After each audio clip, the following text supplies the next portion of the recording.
Hello, everyone. We're back again. There's another lovely week. Another Yeah. lovely time. We It's are like it's kind we're of fun still to have like a more regular, trusted schedule of like, yay, it will be next week Yeah. actually. It will actually be next week. We are actually doing the YouTuber things. Yes, we are being consistent. Yeah. But the only problem is there's not a whole lot to talk about. Well, Because I'm still officing harder than I ever officed before. yeah, Um, you're officing in between hell diving. yeah. There's the current, yeah. Meanwhile, I'm infielding. I got through all the most of the content. I'm just kind of chilling and working on grinding and getting the characters leveled up and doing all that fun stuff.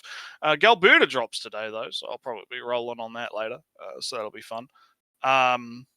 But yeah, no, there's not too much else really going on. I haven't been super tuned into the twatters, so there's not been a whole lot going on that I know about. I know that Phase Connect is apparently dying. I guess that's news. There's big drama going on there. I Big am drama. kind of out of I'm semi out of VTubers in general. I mean, it's kind of um, I'm kind of out of my regular YouTubing in general because I cannot watch YouTube while I'm working. I'm just calling suppliers Mm, every moment from, yeah, hey, it's me. mm, Can you connect me to Steve? And this is an external company that I'm calling. Hey, it's me. Can you get me Steve? Oh yeah, you know mm. that pump we have? Yeah, yeah. We need another one. Can you deal it? Oh cool. Yeah, yeah, yeah. That's how my conversations are going in the office.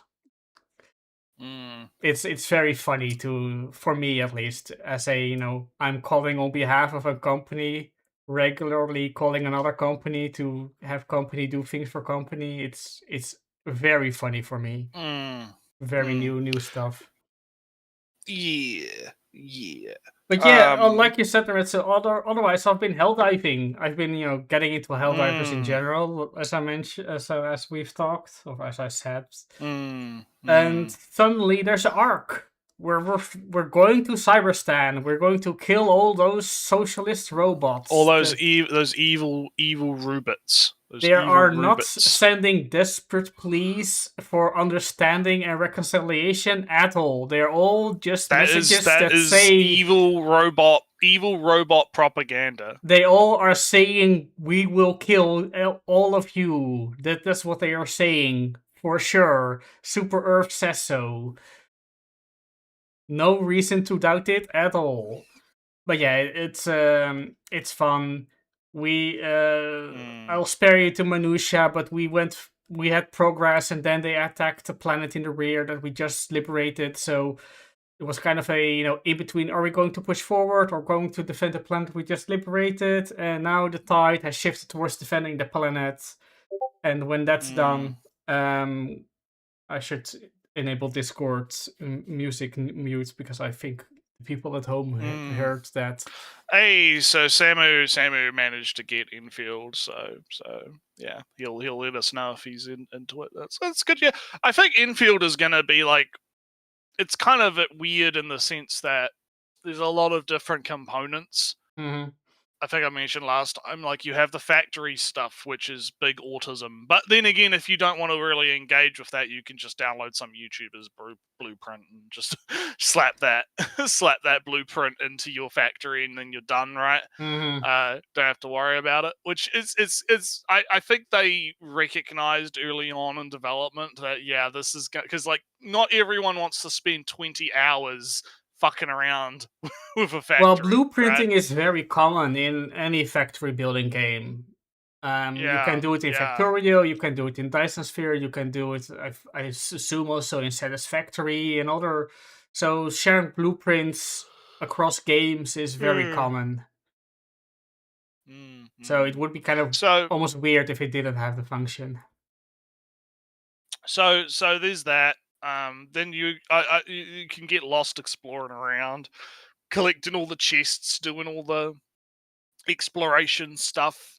That's also quite fun. There's lots to do in the different maps. Very dense maps, especially when you get to Wulong, the city, like in Wulong. Like, that map is very dense. There's a lot going on in that map. It's very interesting. And then the combat's all right too. The combat being sort of applying different status elements that all kind of connect with each other, and using different characters in different ways and whatnot. So it's quite good.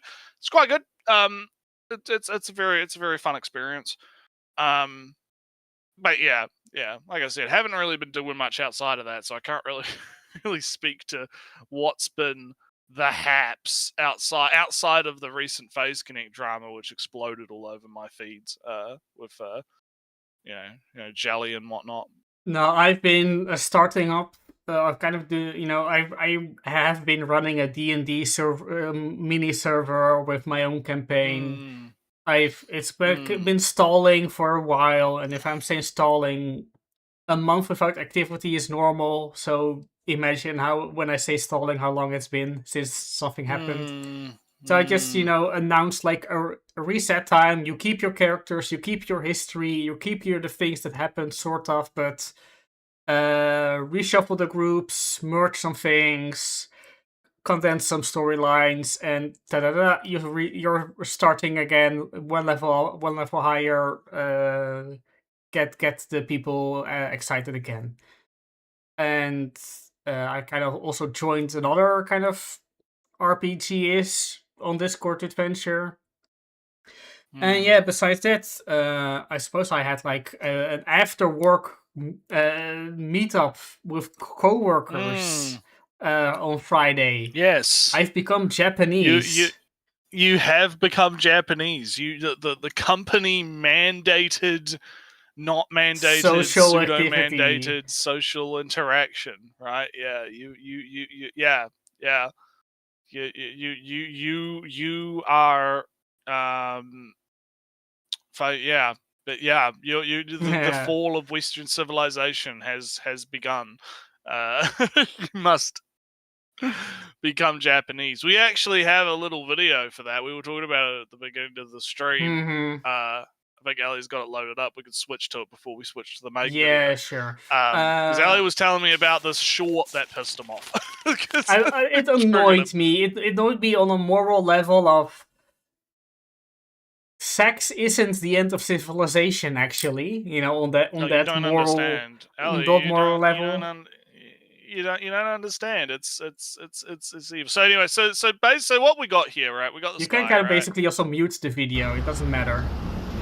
Yeah, I'm just I'll mute it. So he's so it's hard because like okay. What I'm gonna do is I'm gonna go back. I don't know if let's see what we got. We got fire hydrant, right? Yeah, with a weird. I don't even know what the problem is here. Like, yeah, it's got X triangle circle. I don't know what that means, but it's a sign for something. But I think the important sign is fire hydrant. Yeah. Also, the shape of the sign is That's pretty cool. That's pretty cool. It's a pretty cool fire hydrant sign. I don't see a problem. I don't know if this is a commercial or a fancy new modern sign street thing. I don't know. I like it. It's cool. So we move on. So he's walking around, and he says, "Oh, look at that! This is an advertising guy. He's some crossdresser guy advertising concept cafe." Oh, so it's like it's the OG Sans dressed as concept cafe. And it's maid cafe is a concept. And again, it's like, what's the problem? Yeah. Is this just wacky Japan? Like, what's going on, right? Like, I don't really think there's an issue with this at all. Like, how would the way I would argue this, right, against, because usually usually this comes from a leftist perspective, usually, right? Rightoids can be like this too, but I would argue, what's the difference between this and Drag Time Story Hour, right? Like, what's the difference between this and a drag show?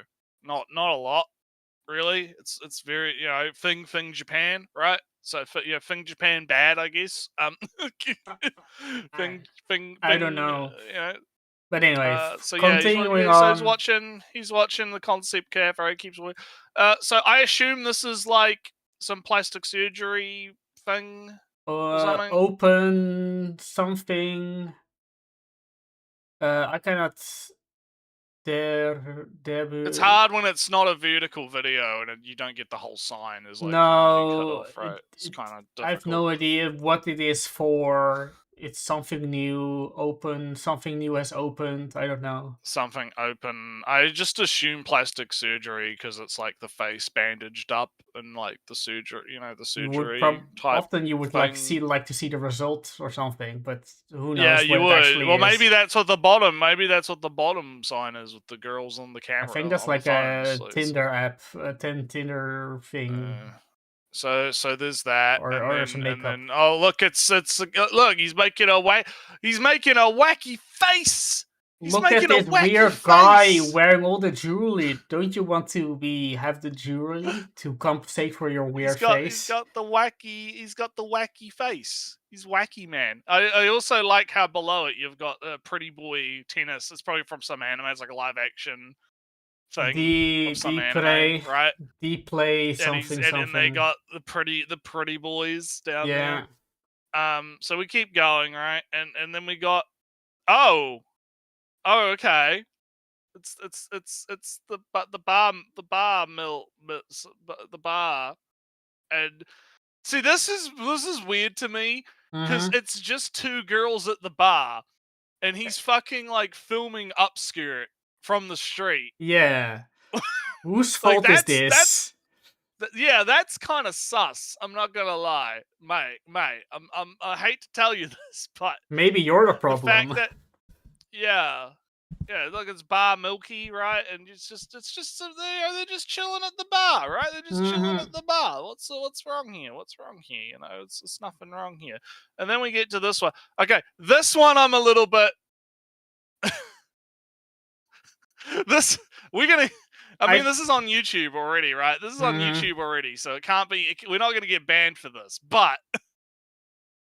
I'm a little bit. I think she just wears a bunny suit, because she's bunny ears and stockings. No, but there's nothing down there though. No. I think it's just. I think she just wears like a tan leotard.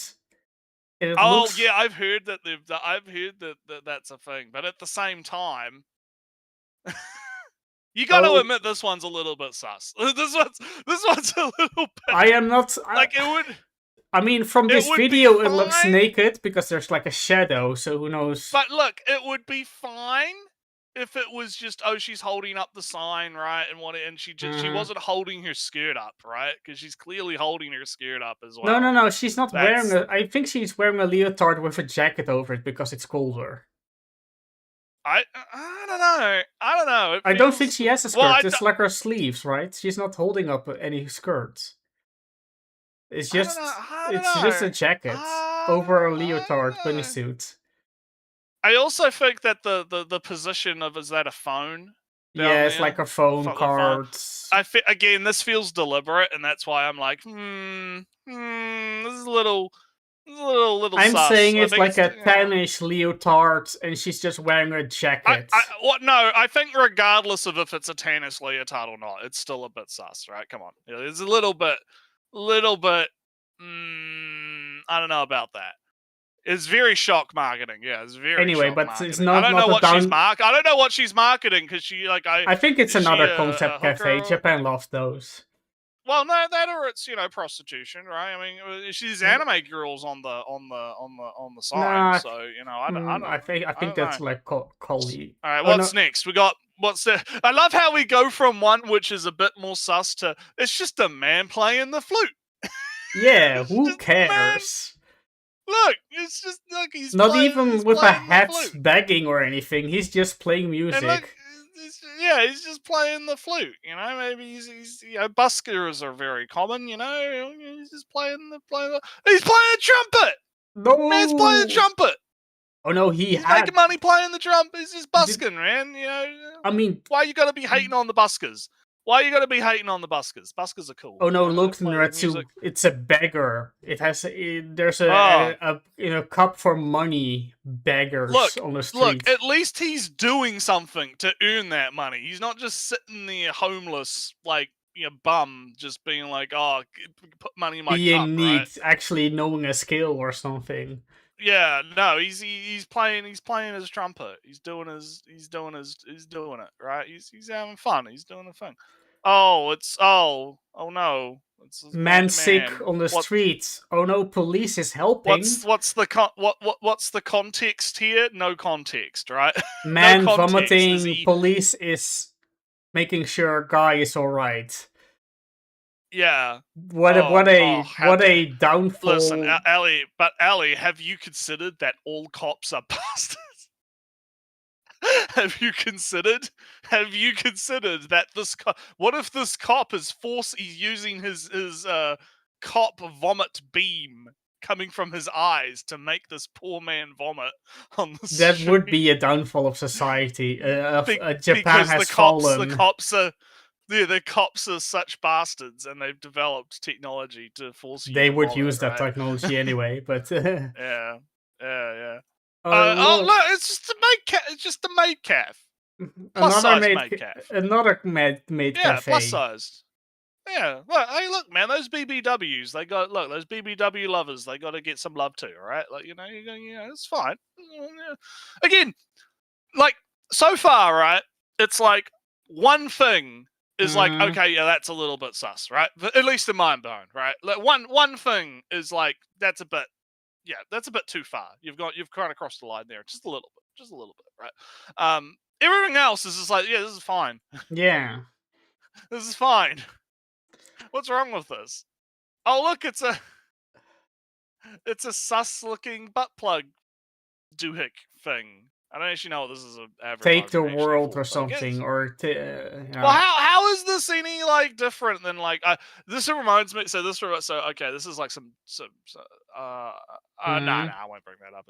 There was like an advertising campaign down here where like I think it was like Rexona, which is like a body spray brand. They put like these giant Rexona bottles around.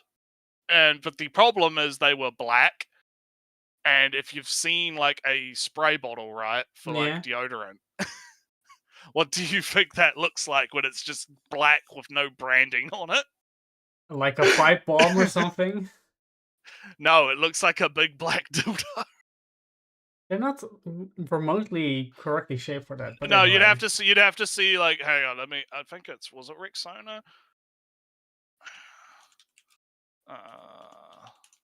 I have to have a look because it was an older one. I don't know if they've changed their bottles since the last time. Because they're mostly just they changed the bottles over the years. They don't look like the Rexona ones had like ridges on the side, and they looked. I can accept that they did in the past, but right now they're. Yeah, in the past they did. I'm trying to find it now because. But so far this, it's just advertisement stuff, right? Like there's not really any nothing really in particular here that seems like it would be, super bad. Yeah, I can't change the world, Tokiyama, something. Yeah. Change the world, and it looks like a butt plug. It's like what? Okay, something the marketing technology. guy fucked up. Yeah, the marketing guy fucked up, and it looks like a butt plug. Okay, great. That's fine. That's great. Oh no. Oh no, drunk guy sleeping. Oh no, it's literally California. Yeah, drunk guys. Having a snooze. Have you ever heard of Shibuya Meltdown? Do you know that account, Shibuya Meltdown? No, I do not. Shibuya Meltdown is or was an account on Twitter that was just posting people drunk in Shibuya, near or on the big crossing, that area, being passed out drunk. And every day there was a new post for a very long time. And now, I don't know. But anyway, women with big panties shown off. I don't really care all Yeah. that much. I don't really super care, but at the same time, it is a little bit. It's a little bit meh. But at the same time, it's like, whatever, who cares? I think that's the end of it. Yeah. Okay, yeah, now, no. Oh, it's automatically switched to our video. I have to unmute. You're messing everything up, Naretsu. No, it's fine. Yeah. So, yeah, so that was a thing that Ali was mad about. Well, my moral thing of sex is not a downfall of society. Also, the things in here are not even remotely symptoms of a downfall. 90% of the things are like just normal shit that are not like, one, not exclusive to Japan, and two, just like not really, wouldn't say are indicative of any like massive problems, right? Like, sure, you've got like a little bit of exhibitionism going on with those two, right? Those two particular cases, right? But again, I wouldn't be like, I'm not gonna get like super moralizing over it. It's like, whatever. It's kind of weird, but not weird in the internet weird where it's like the worst thing that's ever fucking happened in the world, because that's, there's people that are like, no, they'll call something weird, but what they actually mean is, this is the most disgusting fucking thing ever. Ooh, gross, die. This needs to be destroyed, right? I'm using it in the actual fucking sense of the word, where it's, having the chick walking around in her underwear there, that's kind of weird. Having the chick like flashing with the phone, barely censoring the puss, regardless of if she's wearing a leotard or not, yeah, that's kind of, that's a little bit sus. Even if it's bare breasts, this is not even a bare breasts. But that's as far as it goes. But that's as far as it goes, right? It goes as far as, that's kind of weird. That's a little bit weird, right? That's, I'm not gonna go on a like fucking tirade, fucking train car, fucking rant about it, right? It's just, But anyway, we can rant about Japan's other great sin, which is the creation of isekai. Ali picked out a random one because we kind of just were like, that's and I mean, I did see your video, but it was like a half-hour video, and I didn't really feel like doing a half-hour video, unfortunately. Yeah, we might do that another week because we want to kind of be chill this week. So we're doing anime world building problem. Isekai in general, apparently. Probably, yeah. It's because it's always isekai. It seems like, it's going to be another one of those weeks. But I will come over here and grab the old drinkerino. There we go. Nice can. So let's see if he makes the same arguments that we've heard a million times before. When you're watching a brand new fantasy show, you sit down, feast. Oh, he's an Aussie. He's an Aussie man. No, you can tell. You can enlighten me. I can understand him. I'll translate for you. The balls in one hand and the remote in the other, and start watching. But as you continue to watch, so it's really, really silly sidetrack. So that Mr. Beast shit, right? That Feastables thing. I haven't tried the Feastables, but they were selling the chocolate down here, and I did try it. It's overpriced as fuck, and it tastes like shit. Right. I don't know what the fuck. Like, why people are. I get like Mr. Beast is like the brand, and he's like cool, and the kids love him, and he does all the wacky, millionaire shit, right? He does all the wacky haha stuff. But man, that was some, like, I've had some bad chocolate before, but that was like some of the worst shit I've ever had in my fucking life. I saw a sentiment somewhere else before, and I kind of share it in that you don't want to make products. You want to just show something real quick on your brand and then abandon it as soon before it even launches, and then go to the next grift. And whether it's they went to, like, what is it, the Lunchable thing that had mold in it or whatever. Yeah, that was some drama, like a few I don't know. I mean, I saw something like first they do like preschool things, and then they do like school things, and then they do like high school things. So they kind of want to capture a whole age group and present products that grow with them. Apparently, like Logan Paul was first doing like also like lunchable things, but is now getting into protein stuff like 3 years later. So that would kind of track. It would still be far too young for the high schoolers to actually do, protein bars. That's not what they need. They need the sugars to grow. Actually, they don't need the protein for muscles now. Really, they do need to have sugars. They do need to have fats. They don't need a protein diet.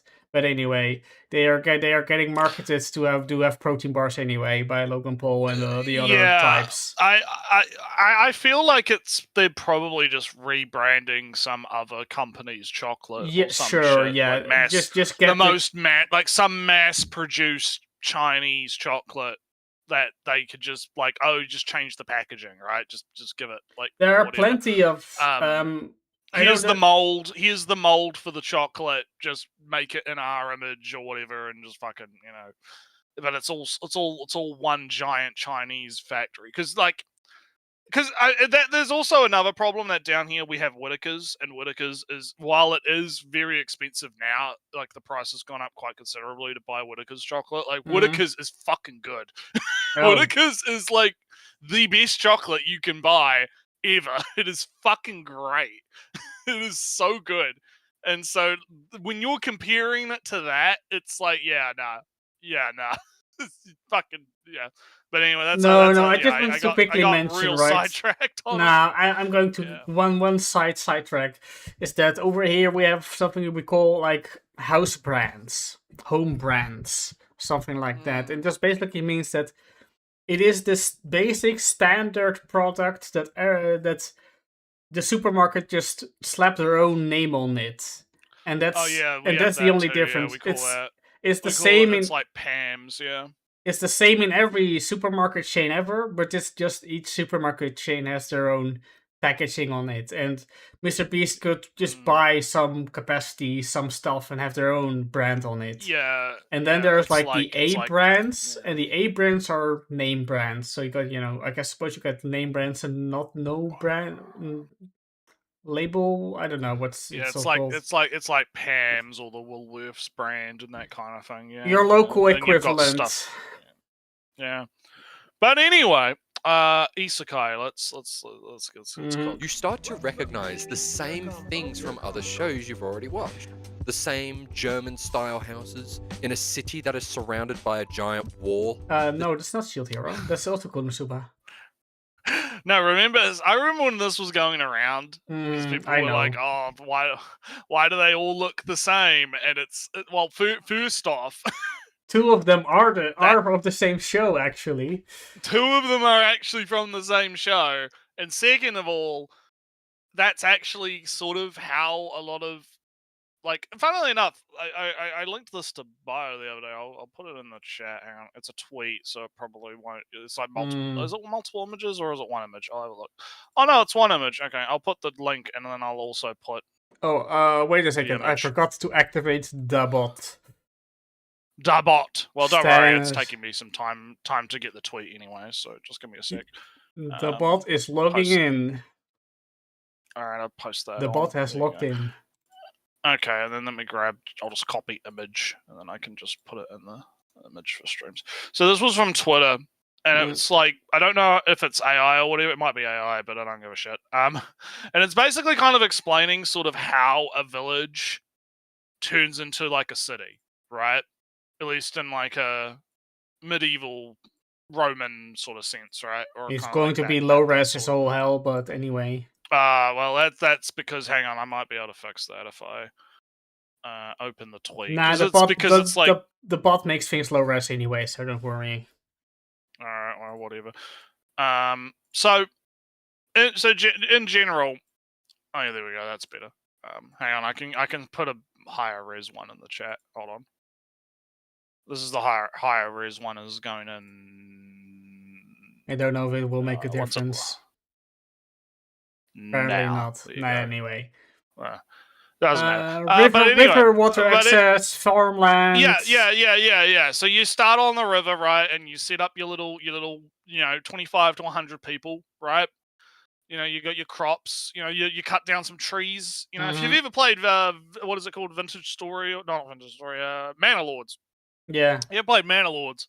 Manor Lords kind of operates on the same logic, right? The crops need a mill. You have the mill that processes the crops. You make the stuff, right? And then you turn into a town, right? Town is a little bit bigger. That's like 300 to 1,000 people, right? You got a larger population, means more food. They start fishing the river. You have markets, goods and services, crops, all that kind of stuff. And then you start, you get to the city, and then now they're starting to build walls, and you're starting to build kind of, your circular structure a little bit. It's hard to see in this one, right? Well, you start to build the circular structure. The hills are mined for gravel and stone, right? They get rid of the mill, right? They've changed things up a little bit, and then all of a sudden you're in the capital, and now you've got your central area where you've got all your fancy buildings, all the rich people, right? And then on the outskirts you've got the expanding, right? Because it's expanding out, right? So that's that. So when you think of it like that, and also if you look at a lot of like historical maps of cities, and of course, disclaimer: this is not a historical guide. This is just it's for fantasy settlements, right? So don't take it as historical fact. But even if you look at a lot of historical maps of cities, they do tend to kind of become sort of like you see in the video, right, with the circular wall. Maybe not like to the extent of the size of the walls that you see in the fantasy things, because again, it's fucking fantasy, right? So they have monsters to contend with. I would think they actually would invest in walls. You can build walls with magic and shit too. So it's like, whatever, who cares? But a lot of them do kind of start off, end up going into the same kind of design because it's a defensible design, right? A lot of these types of cities end up having this look. And you could argue that maybe there's a little bit of derivative nature going on here, right? Because you have, all these artists and authors are just kind of copying each other, right? So it's a pretty good generic template for a town, right? You could argue that there's a bit of that going on, but my response to that is, who gives a fuck? It's the town. It's just the fucking, like, unless you're going to make a point of it, like, oh no, this is like Attack on Titan, where the city's placement and the walls matter, or what else? Same. Yeah. Oh no, this city has a lot of water in it, so Aqua's city, Arcadia or something.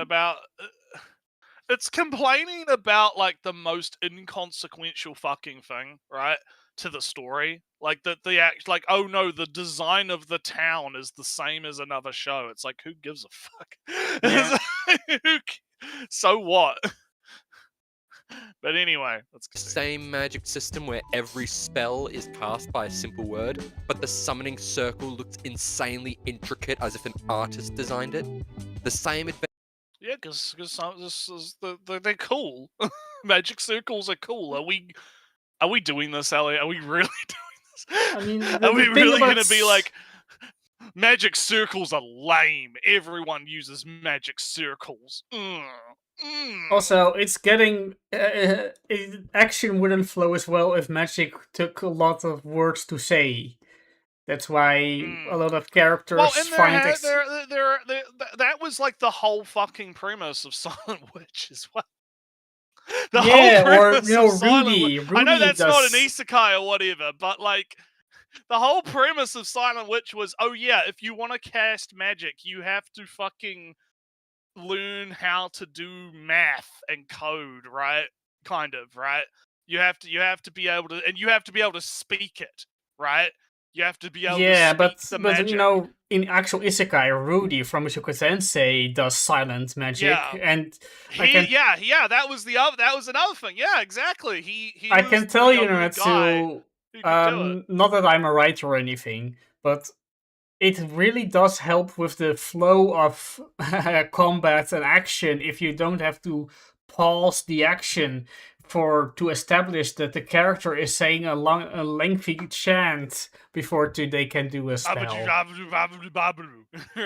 yeah.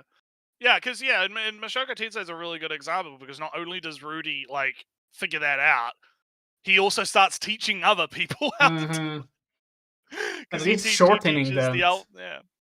Yeah, or at least shortening it. Yeah. So it's interesting. Yeah. So again, it's kind of like, are we really doing this? Is this really like a thing? Is it like, because this almost feels like, to loop to video games for a moment. Like, you know how people get like really tilted about like assets getting reused, and they're like, oh, they reused I love like asset the barrel. reuse. Yeah, Ellie, they reused the barrel from the first game. Those lazy devs, they didn't want to remodel an entire, remodel the barrel again for the second game. They just reused the first game's barrel. Oh, fucking no. lazy cunts. Majora's those Mask, lazy-ass terrible. devs. Oh, horrible. How dare they do that to save time and money and make it so the game can get out quicker? How cheap. Just, 7 out of 10. Right? That's what this feels like. This feels like how dare they reuse assets, right? So the Pokemon one is interesting. Like, I get, okay, so that's because Gouda brings up a good point with the Pokemon one. That one I can understand why people were mad, only because it was like, we're going from the 3DS to the Switch, right? So reusing the models from the 3DS on the Switch, while that does get the game out, they could have excused that for maybe the first game, right? That came on the Switch, right? Get your foot in the door, but then they just kept reusing the same models. Let's finish off with this. There's this one point, right? There was like a plan, a system, a thing where they made 3D models for all Pokemon. Right, for the 3DS 3D Pokemon, they remade all the Pokemon, and the idea was, we have made 3D models for all the Pokemon. We can reuse them. We don't have to do it again, yeah. But then they had to do it again anyway, and therefore because of the Switch, yeah. Yeah, they had to make them anyway. So they couldn't use their work. They thought they would be able to save on stuff, but they didn't. And I think that's partly the reason why there was not all the Pokemon were in the next game. Yeah, it was a bit of a fiasco. Yeah. So but they have like. Yeah, yes, they can polish the models a little bit. No, they reuse it in the Switch games. Yeah, that's what I'm saying. Yeah, I know they reused some of them in the Switch games. But all right, I'll be back in a quick second. Actually, grab something. I thought there was some reason they couldn't use all the models, or they couldn't reuse the models, or maybe something like some of the models they didn't feel confident. They line up. They fit the same size. Yeah. But anyway, Pokemon aside, Adventurers Guild, the same guards, the same illegal demon lollies. Eventually, you give up and you then decide. How original. man is very, very original, right? He's how many dragon lollies are there? I don't know. Well, there was demon lollies in the rollover and die shows. Yeah, suddenly. But dragon ones, I cannot. Look, you don't look. It's so bad that there's how dare people. How dare there be tropes and people make things with the tropes, Ellie? It's so bad. It's so terrible. Right now, I can only think of one in Zero no Tsukaima and Overlord, but you don't even see the Overlord one in the anime at all. It's just like a mention in the books. They exist. Yeah. The dragon lollies exist. But Dragon Crisis isn't. Naomi and Kana are from Fire Emblem, not anime, not an isekai. Dragon Crisis is not. We an need isekai. a bingo card. There you go, Ellie. when you get back to your isekai timeline, you need to make the YouTube isekai complaining bingo card that we can bring up on stream next time we do a stream on an isekai video, and we can see what, because it is true that these people, right, these YouTubers, they all do just repeat the same arguments between one another, right? And in this case, it's really funny because it's like a lot of the stuff he's complaining about, it's just kind of like, yeah, that's a trope. That's yeah, but they don't that's appear a in thing. Isekai, Dragon Lollies, or a bunch of things that he's going to say, I assume, anyway, right? Yeah, sure, Dragon Lollies exists in anime, but he's complaining about what things are in Isekai, and that kind of narrows the whole pool. But anyway, that's good. We're not even a minute in. Holy shit! That this show is too boring, and you will watch One Piece again for the 17th time.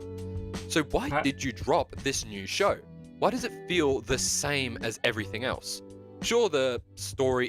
So spoiler alert, I've dropped 2 shows this week. Oh, I also dropped the show, two of them. So when he's talking about like, oh, why did you drop these shows? Oh, well, I can kind of talk about why I dropped the shows that I dropped.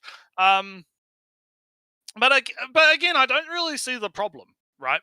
Because if you watch a show, right, and you're not jiving with it, right, you're not feeling it, you're not into it, right, there's something about it that's just not really entertaining, why would you force yourself to watch it, right? You should watch shit that you actually want to watch, right? You should watch stuff that's actually entertaining, because that's the whole fucking point, right? The whole fucking point of entertainment, right? Anime, TV shows, fucking movies, right? Is you're supposed to be entertaining yourself, right? It's supposed to be fun. It's supposed to be cool, right? You're supposed to get something out of it. So if you're not getting anything out of it, then I don't really think there's a problem with being like, yep, I'm just gonna stop watching it. Just gonna stop. Kind of done. That wasn't for me. But he's acting like that's like, I don't know, bad in some way, right? For some reason, like you wasted your life and time on garbage. You never get it back.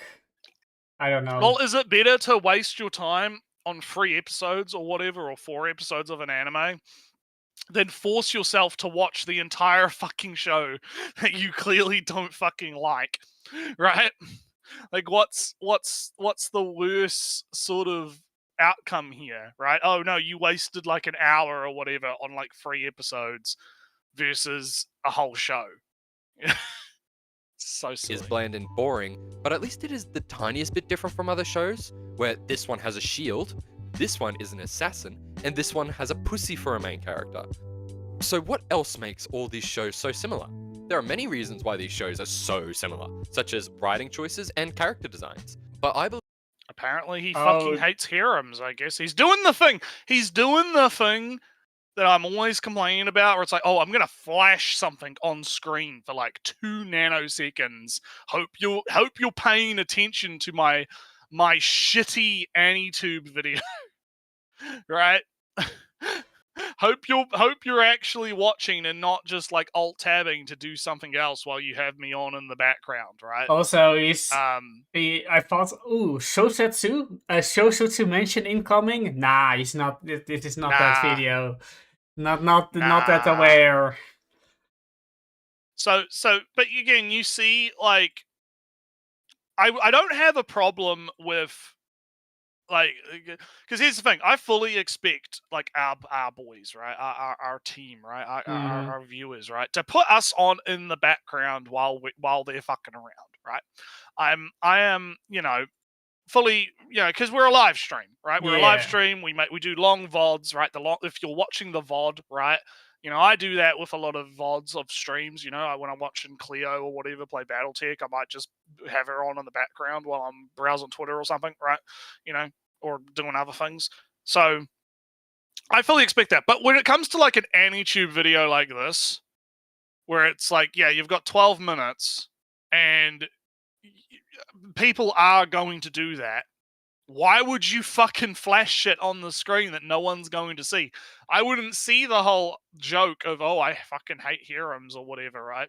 Moral or whatever. I don't fucking know why you wouldn't like Hirams, but maybe just because it's a meme, I guess. But you wouldn't catch that unless you're actually watching the video. And I don't think you should expect people in this day and age to just be that engaged, right? Because people It got kind shit of depends to do, man. on your video, I suppose. Right? A little bit, yeah, a little bit. But I've always never been a fan of that either. Like the quickly flashing shit. I don't appreciate it because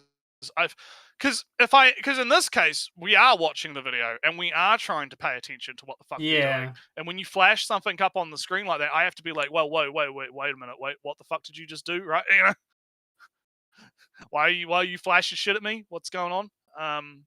So yeah. I believe that one aspect that is overlooked a lot is the world building of these shows. The worlds feel so similar that you could take one of the main characters out of one show and put them in another show and you wouldn't be able to tell the difference. It's like they're all part of one big union. Okay, what the fuck was that? Hold on a moment. I don't know the season difference. It's like they're all literal fucking hentai. Well, my man, you can fucking change the fucking settings to not show the literal fucking hentai, right? You dumb fuck. I don't know which show this would have been. Same with Isekai.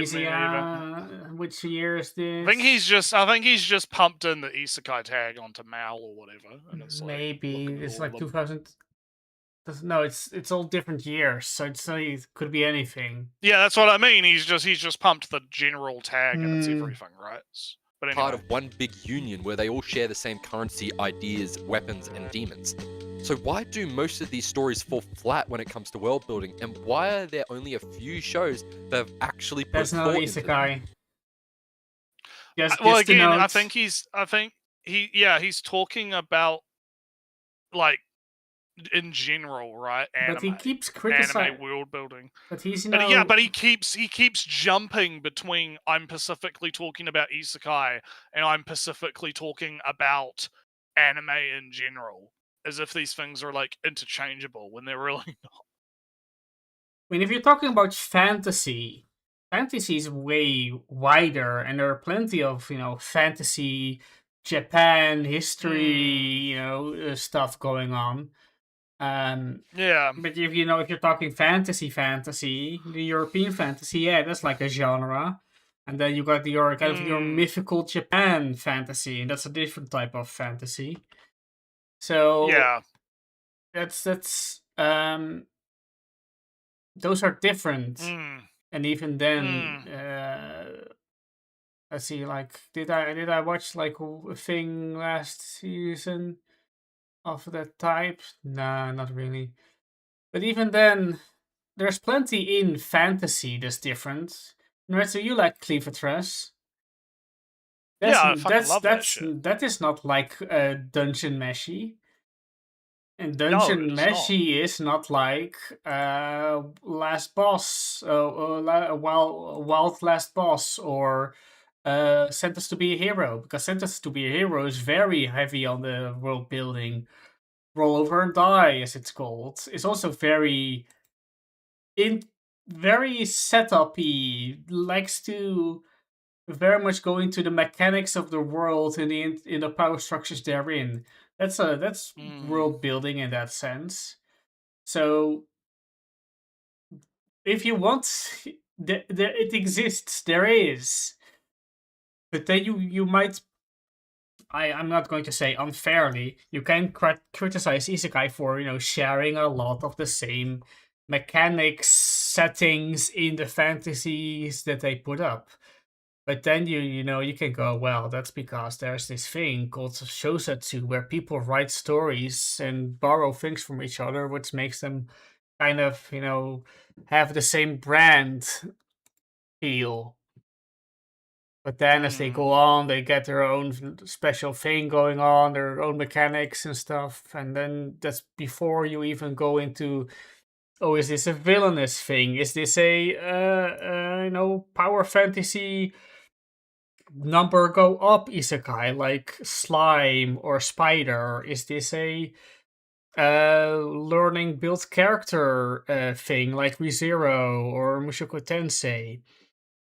And yeah, the world building from Mushoku Tensei came later. That came basically somewhere halfway in on the demon when Rudy was sent to the demon continent. That is kind of when the world building began, because suddenly you have all these other places and people and cultures that are you start to learn from. Oh, this whole the beastkin village have a different way of doing things from the wastes of the demon continent. And you have all these human kingdoms that they are dealing with the fallout of this big disaster, and that's a big world building thing. Dungeon Meshes in the beginning, just the beginning for a human, an elf, and a human halfling dwarf are going into a dungeon, the most standard RPG party you can ever have, with all their special designated roles that you would expect. Mm-hmm. But then, Retsu, the elves come in with ancient claims, but the dwarves also have this ancient claim. And then, but the halfling is in control of the island right now, but he's beef with the dwarves because of a bad deal they had. Oh no, suddenly you got a massive world building. You're not going to have your massive world building on the first page, in your first episodes. That's also like a thing. It's your character is going to be introduced to the world as much as the reader is, and you can cheat by using tropes and mechanics and expectations, but even those will be differentiated as the story goes on. So no, he's wrong. Yeah.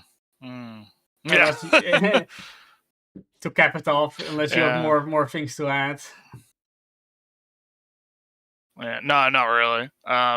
It's just man's being silly. Well, this isn't an issue that you see worldwide. Generally, this is only really an issue in Japan and the.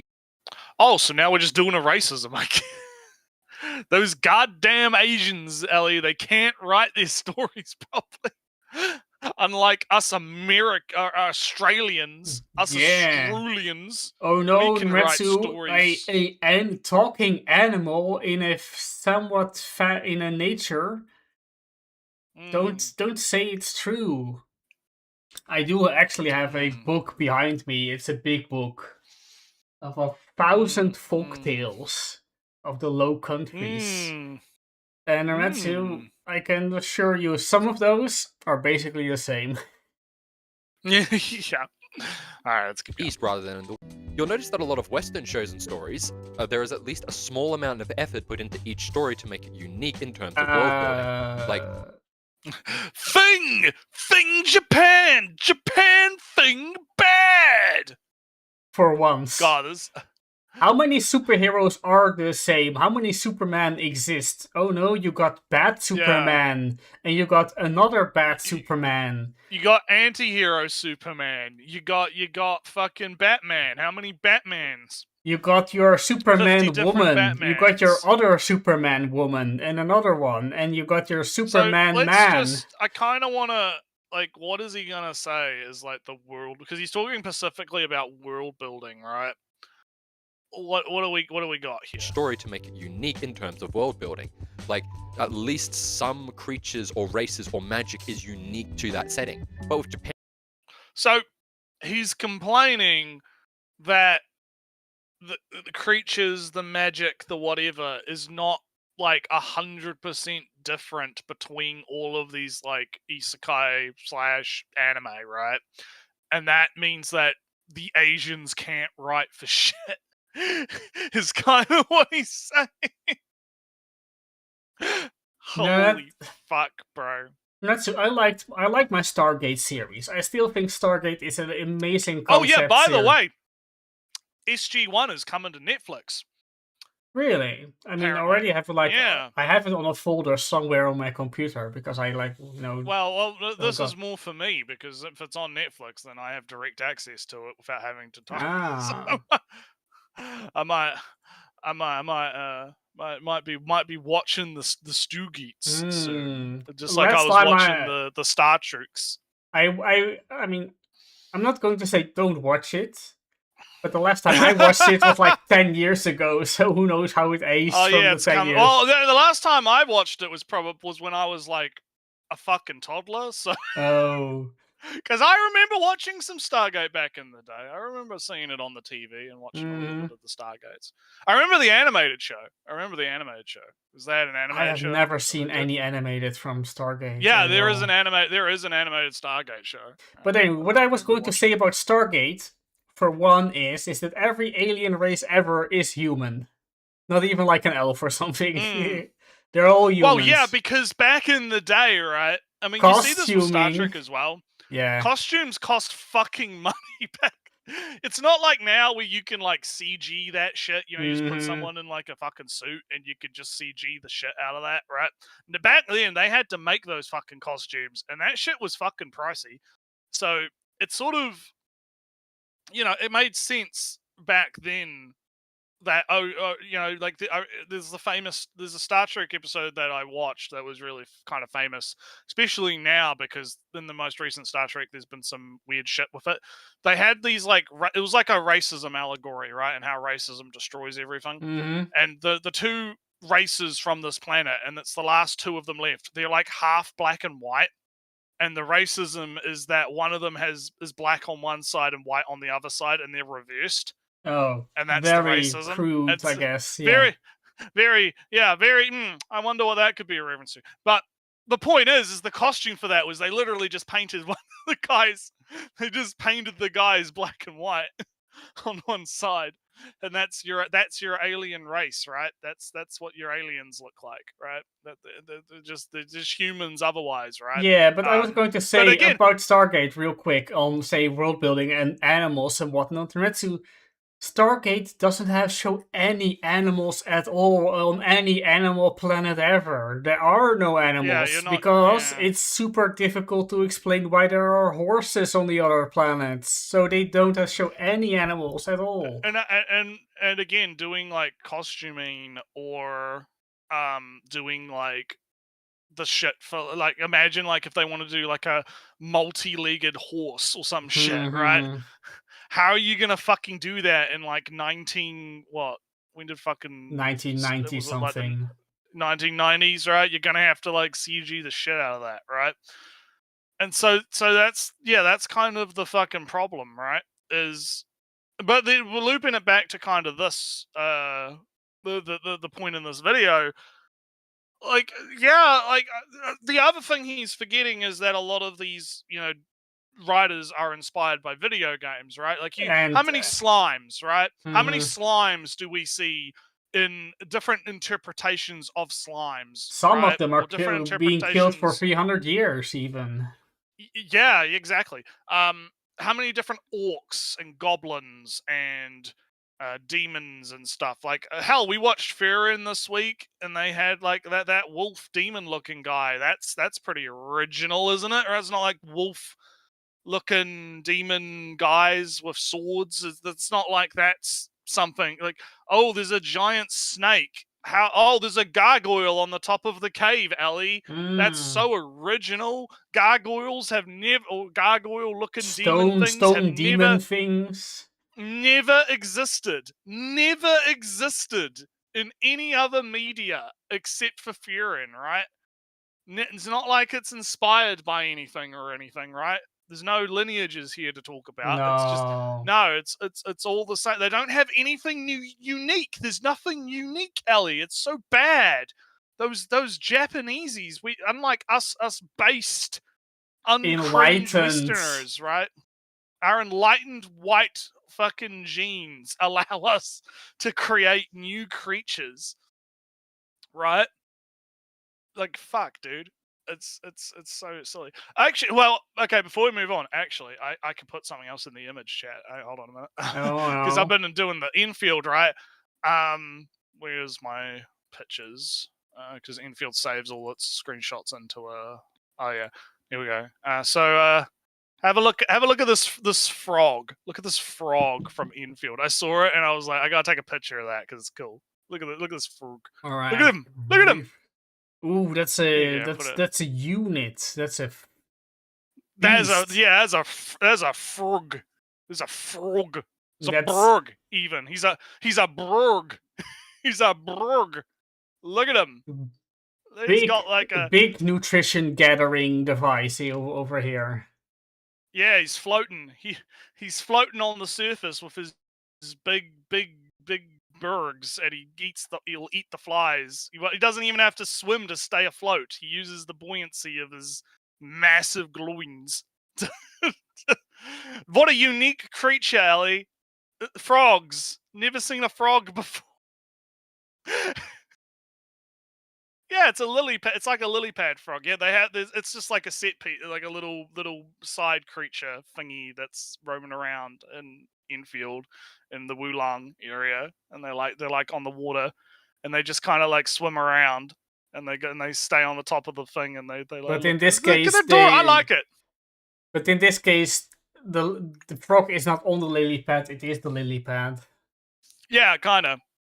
It's a cool idea, actually. It is actually a cool idea. But again, it's a frog, so it's not original, right? It's not an original. Of course not. Yeah, those Asians can't create original things, right? They can't come up with interesting ideas, right? You can't take something and change it to be interesting. But anyway, we should probably get back to the video. Man, this is going to be a denser video than I thought it was going to be. Because I thought this was going to be an easy blitz, Ellie. I thought it was going to be easy. Just blitz through it. But no, Nah. apparently we're going to be talking about every 5 seconds. But yeah, let's let them cook. And in the East in general, a lot of the shows feel as if they are just carbon copies of one another from the same world. And I know that there are still dog stories in the West, and the reason that a lot of our shows feel different is survivorship bias, of course. But even then, compared to anime, most popular shows, or slightly popular shows, they all still feel the same. And one reason why... Man's just doing a racism. He's just big doing a racism. Or a big Orientalism, to be specific. Yeah, big Orientalist racism. He's just like, oh yeah, I'm sorry, but a lot of stuff from the West is just dog shit. Like, what do you mean survivor? There is no survivorship bias when you're not fucking surviving. This is the Demon Lord that's reincarnated is now student thing show, by the way. Yeah, I recognize these things, even if he's covering up the face. Yeah. He's pulling a It's castle probably into the how ground. Japan treats new series in general. Yeah, like I said, he was You pulling a have castle definitely into the seen ground. where a new series starts on Shonen Jump or another platform, and you start reading it. It isn't as fast-paced as its contemporaries, but you can definitely tell it is building up to something big with massive passion behind it. You excitedly read the chapter, seeing genuine passion put into every page. But then, cancelled. Oh Yes. no, his JJK. Of course he watches JJK. I wonder what his opinion on that episode that pissed everyone off was. But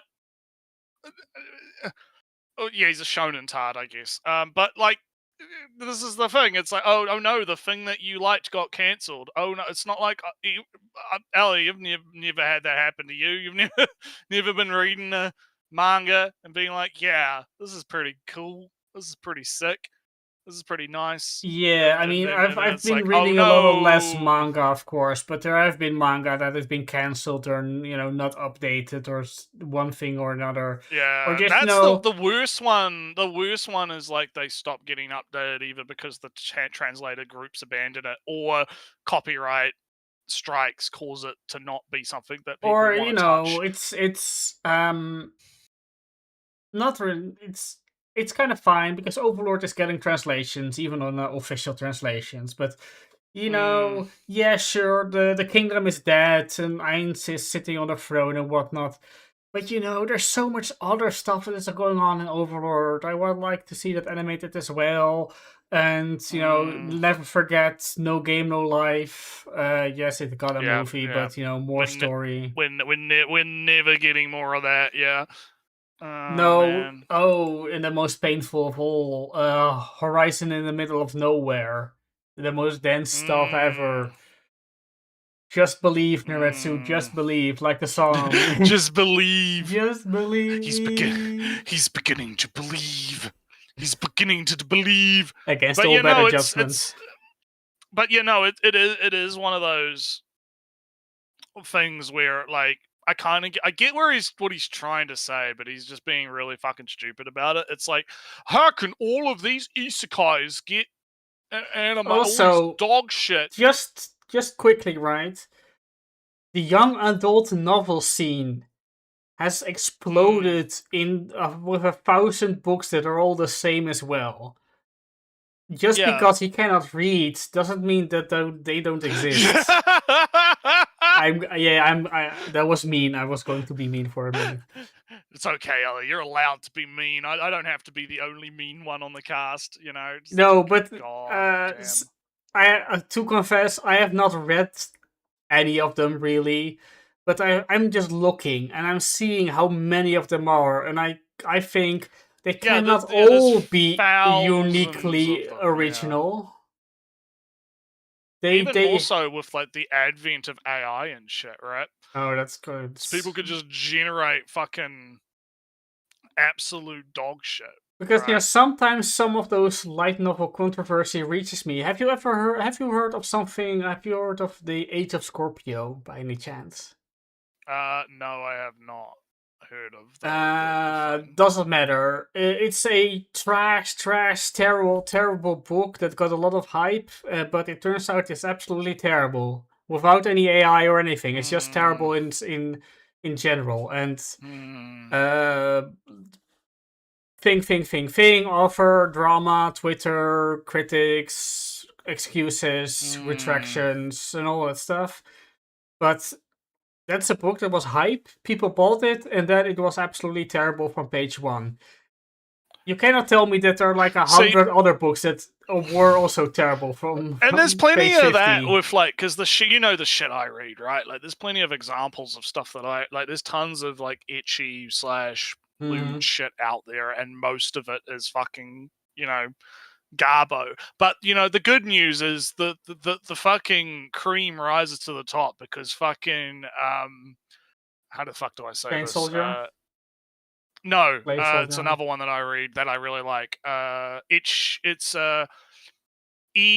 Injiku Danchi, it's the one about the apartment complex filled with perverted housewives. Oh. That's got an anime announcement. Hey, I am so in for it. Oh, by the way, I excitedly shared the things in our own channel if we're going to talk about anime announcements. FX Senshi has gotten an anime announcement, and it got a manga, and the manga is translated by a meme group who puts /biz/memes, your 4chan bizboard memes on every single text bubble. But it's about a university student girl gets into day trading, currency exchange day trading, because her mother committed suicide because she bet everything on the markets and lost everything and kept it a secret from the husband and the children. Yeah, I saw the trailer. I saw the trailer for it, and I did think it looked interesting. And then you jumped in and was like, "Oh yeah, we're gonna have to watch this one." Yeah. So, but no, I'm very hyped because I really like how the nose of it. We were going to watch it. Yeah, I really like the perverted housewife apartment complex show. I cannot wait for the first episode, because the first episode is about a fucking Shotokan. It's gonna be so fucking funny. She like kidnaps kids and fucking in the current climate, when that comes out, it's gonna be so fucking funny. I don't know, Red. So your this is going to be get controversial. Hasn't been correct all that often. Well, I mean, it depends. The radar's been a little bit up, but I'm just like, I'm foreseeing the Epstein fucking disciple memes coming from the Epstein particles will be Maybe emanating from that that is a from hot this from topic, of course. Yeah. That's what I mean. Well, it depends. It's going to depend because the anime was announced, but who knows if or when it actually comes out. So, but when it Yeah, does, it's going to be the fucking Ethics great. Senshi is coming out this year, but I looked and there's no Yeah, that one's dates. coming out this year, but my perverted housewife one that's going to be later. But just probably a lot I later. didn't see any date besides 2026, so it might just be like a winter show or maybe fall show. Otherwise, I kind of would expect it like it is next season or maybe summer. So I think it's like a half year minimum until we see anything more. Yeah, but yeah, let's watch these spoilers of a show we have no context for. Yeah, because we don't care about Jujutsu. Or when one of your favorite series of all time is still in the middle of its run with multiple story arcs and unresolved ideas still out there. But then they announce that the series is ending in 5 chapters and the ending feels like it was written by a person high on Adderall about to die. Too bad. Sucks to suck. Yeah, Get good. That's your manga endings. Maybe you should read good manga, bro. maybe you should read. You should read Kaguya-sama. Kaguya-sama is. Yeah. I do have. Yeah, just it's a small side note because I like Kaguya-sama. So another one that's been actually that finally someone's been fucking putting out fucking chapters for is the it's the one where the guy like wakes up as like a mid boss in his favorite game, and he's using like all of his knowledge of the game, like cheats and stuff, to like alter the story and enslave all of the fucking female characters. It's great. As you do. When I was reincarnated, I was a mid-boss who died early in the game, survived by becoming the household member with the heroine, and it's great. So like, I'll put the Japanese in the chat so people can look it up, because it's a good read. It's a good read. It's really good. The art's really fucking nice. It's actually really good. That's been slowly getting trickled out. The only problem is that it takes a while for the uncensored chapters to show up. It's a bit of a pain in the ass, but it's that's a pretty good one too. I hope that one gets an adaptation. So there's a few that I've been reading that are quite yeah, but good. if you want to manga that has ended, I would kind of recommend Kaguya-sama, because what I like about Kaguya-sama in general is that it's kind of a romance thing, but it doesn't end when the couple confesses, because after confession there is establishing the boundaries of the relationship that you now newly have. And after you establish the boundaries of the relationship, what happens when something is challenging your relationship? Oh no, and that kind of thing. So it goes on for a bit, and I kind of have the feeling that this author really just wants to keep the characters going until like they're 30 or 40. So yeah, no, you're for sure nothing is going to happen with this anymore. But anyway, it is there's other manga instead of this Jujutsu Kaisen, which I still don't have any context for. Yeah, the ending, you didn't like the ending. Who cares? Endings are difficult to write. Anywho. Oh, ladder. I can just climb that. I have zero context for any of this. Feel as if they are cut short before they can truly shine or develop. And this is a big issue in Japan, I see. If a series is not popular enough, or if it isn't bringing in enough money, it is cut. The higher-ups at these Japanese companies just want to see numbers and not true creativity. And this feels like such a waste. Just imagine all the...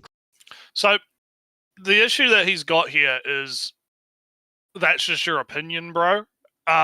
Yeah. Because you can think that the show, right? You can think that the show is the coolest manga, or I'll use manga, right? You can think that the manga is the coolest fucking manga you've ever fucking read in your life. Oh my god, it's changed my life and my perspective on the world, or whatever, right? But if most people just are like, what the fuck is this goddamn... Like, that's almost me with Saguri, right? Where I'm like constantly like, man, and I'm gonna be doing it this week too. I'm like, man, that episode's fucking good. Holy shit, we learned new fucking. Oh, we're getting drip fed all this information. Oh man, there's so much Fairycraft. Oh boy, it's so Mhm. fucking good. But I can recognize that someone could watch that episode where it's 90% her just fucking walking, right? Vague shots of her walking down the street over the overpass bridge, and they'll be like, "Man, this is fucking boring," right? Like I can Or recognize, I can, I can yeah, I can recognize, yeah. I'll let the you go. thing about kind of reminds me of the problem with deconstructions. Don't worry, it will make sense soon. Is that you can only people say it's a deconstruction when it does something different from what they expected. However, you don't know the breadth of what of the entire media, of the entire genre, so you can't actually know properly if it does something uniquely in the genre. So oh no, Mushoku Tensei is a deconstruction of isekai, mate, my friend, Yeah, my dude. my brother. Yeah. So, and also, oh wait, this is such a cool story. Oh, these characters are super cool. Ah, I've never seen anything like it. All right, my friend, this is just another Warring States thing, analog story. Yeah, well, yeah, it's that, but it's like my whole thing is people have different tastes, right? And I can recognize that something that I might be jiving with is not necessarily something that 90% of people. I don't think most people, at least anime fans in a general sense, right, are gonna. It's why I don't think there's a lot of discussion going on about Saguri on Twitter or on the usual suspect places. Which is kind of refreshing because it means I don't have to deal with seeing shit opinions from shit people, right? It means I can enjoy my show in peace. I like it. It's actually good. But what I mean by that is it makes it clear to me that obviously the show, outside of the first episode that had the shock factor and the clip that went around of the the girl getting ripped to shreds, right? They had their viral moment. They got their clicks, right, from reposting that for like a day or two, and then no one's continued it, right? And I think that does kind of say something about like how like the audience drop off possibly is for it. But that's not necessarily a bad thing. And the other thing to consider is sometimes it's not necessarily a bad thing to have a short experience that's still impactful. Not everything has to fucking go forever, right? Which is something a lot of Japanese manga authors, I think, because Demon Slayer is a really good example of this, right? They stopped that like at the peak of its popularity, right? The anime comes out, it becomes this massive deal, and then they just end it. Just end it right at the peak of its popularity. That's actually a very interesting counter to this guy's argument, because he's making the argument, oh, they just care about numbers, they don't care about creativity, they don't, oh no. But the author of fucking Demon Slayer was like, nah, I've told the story that I want to tell, I'm done. It's over. Kind of reminds me Later. of Angel Densetsu, old manga. From the guy. Do you think the CEOs of fucking Shonen Jump wanted Demon Slayer to? Do you think the CEOs of fucking Shonen Jump wanted Demon Slayer to fucking end right at the maximum point of its popularity? I think this was even before the movie came out too. This was before that movie came out that made a shitload of money domestically, right? Like fucking. Like, what was it? Like 27% of the population saw that fucking movie or some shit. I heard the crazy number of like half of Japan. Yeah, like half of Japan saw that movie. Population ticket wise.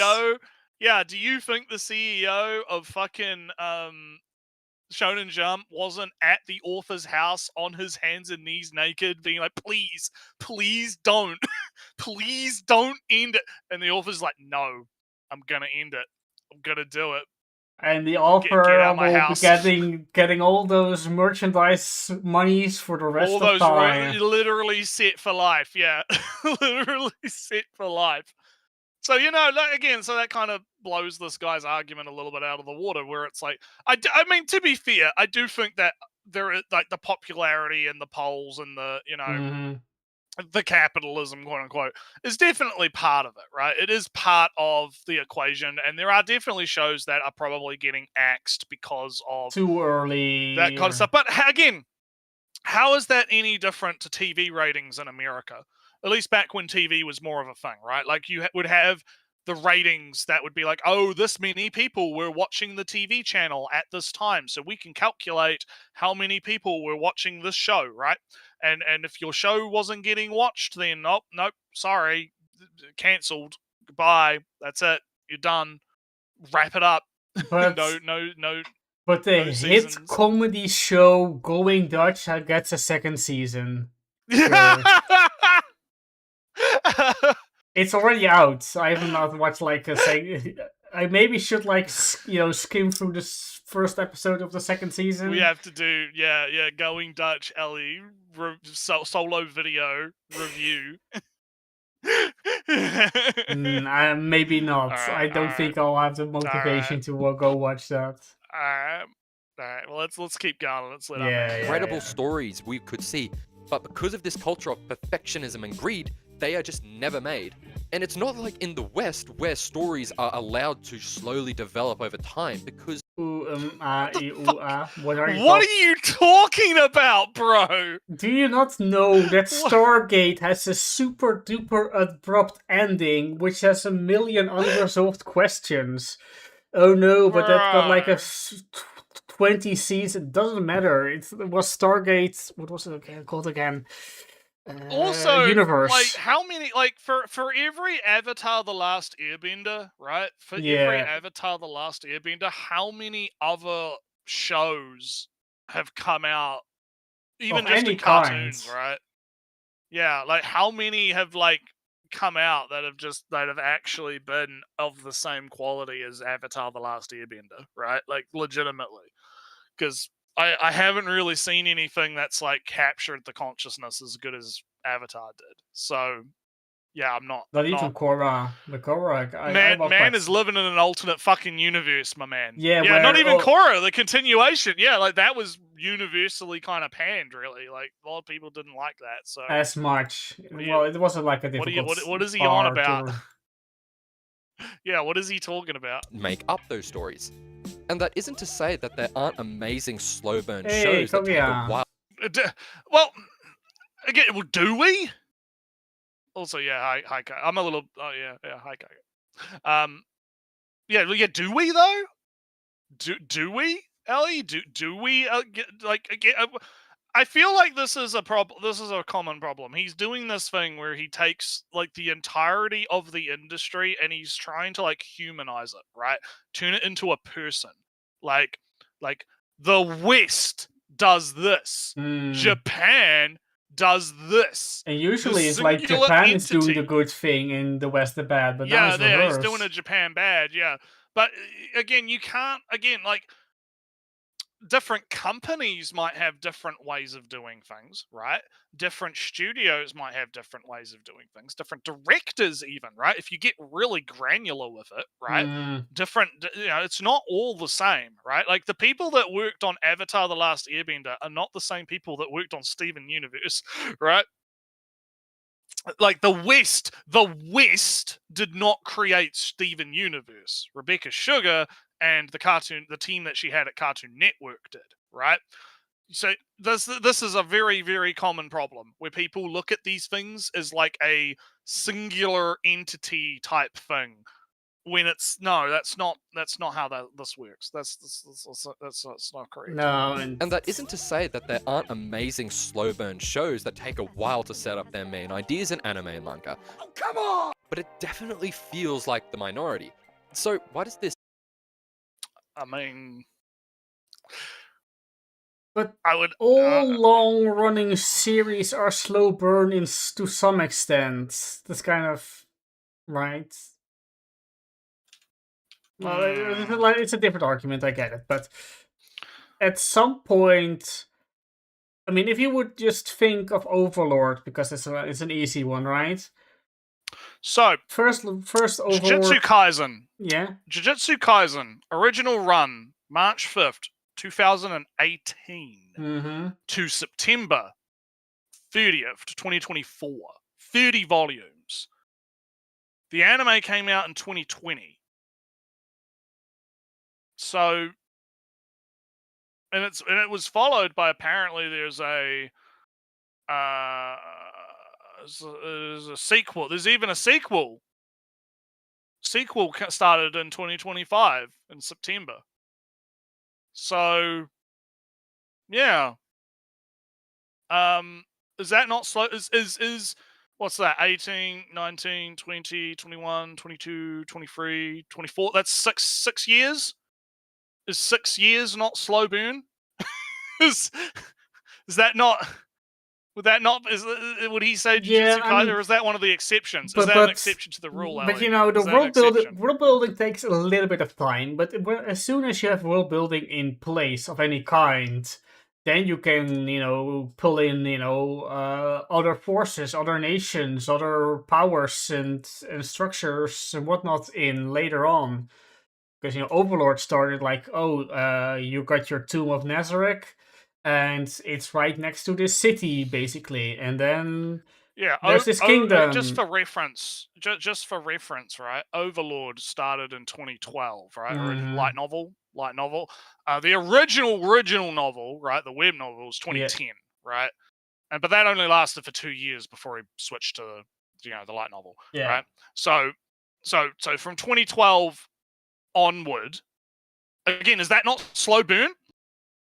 Is that? I think that all the things that Overlord problem... has set up throughout the volumes and in the anime still, right?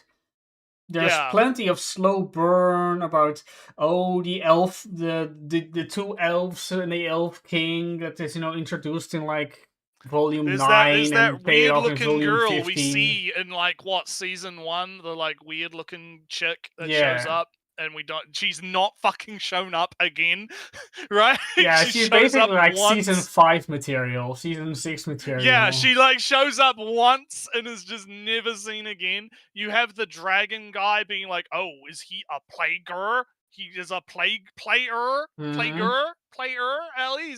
What does that mean? What is that? I know. Do they have a concept of what a player is? Yeah, this is what I mean. This is what I mean, right? Like, is that not slow burn enough for you? Is that not? Is that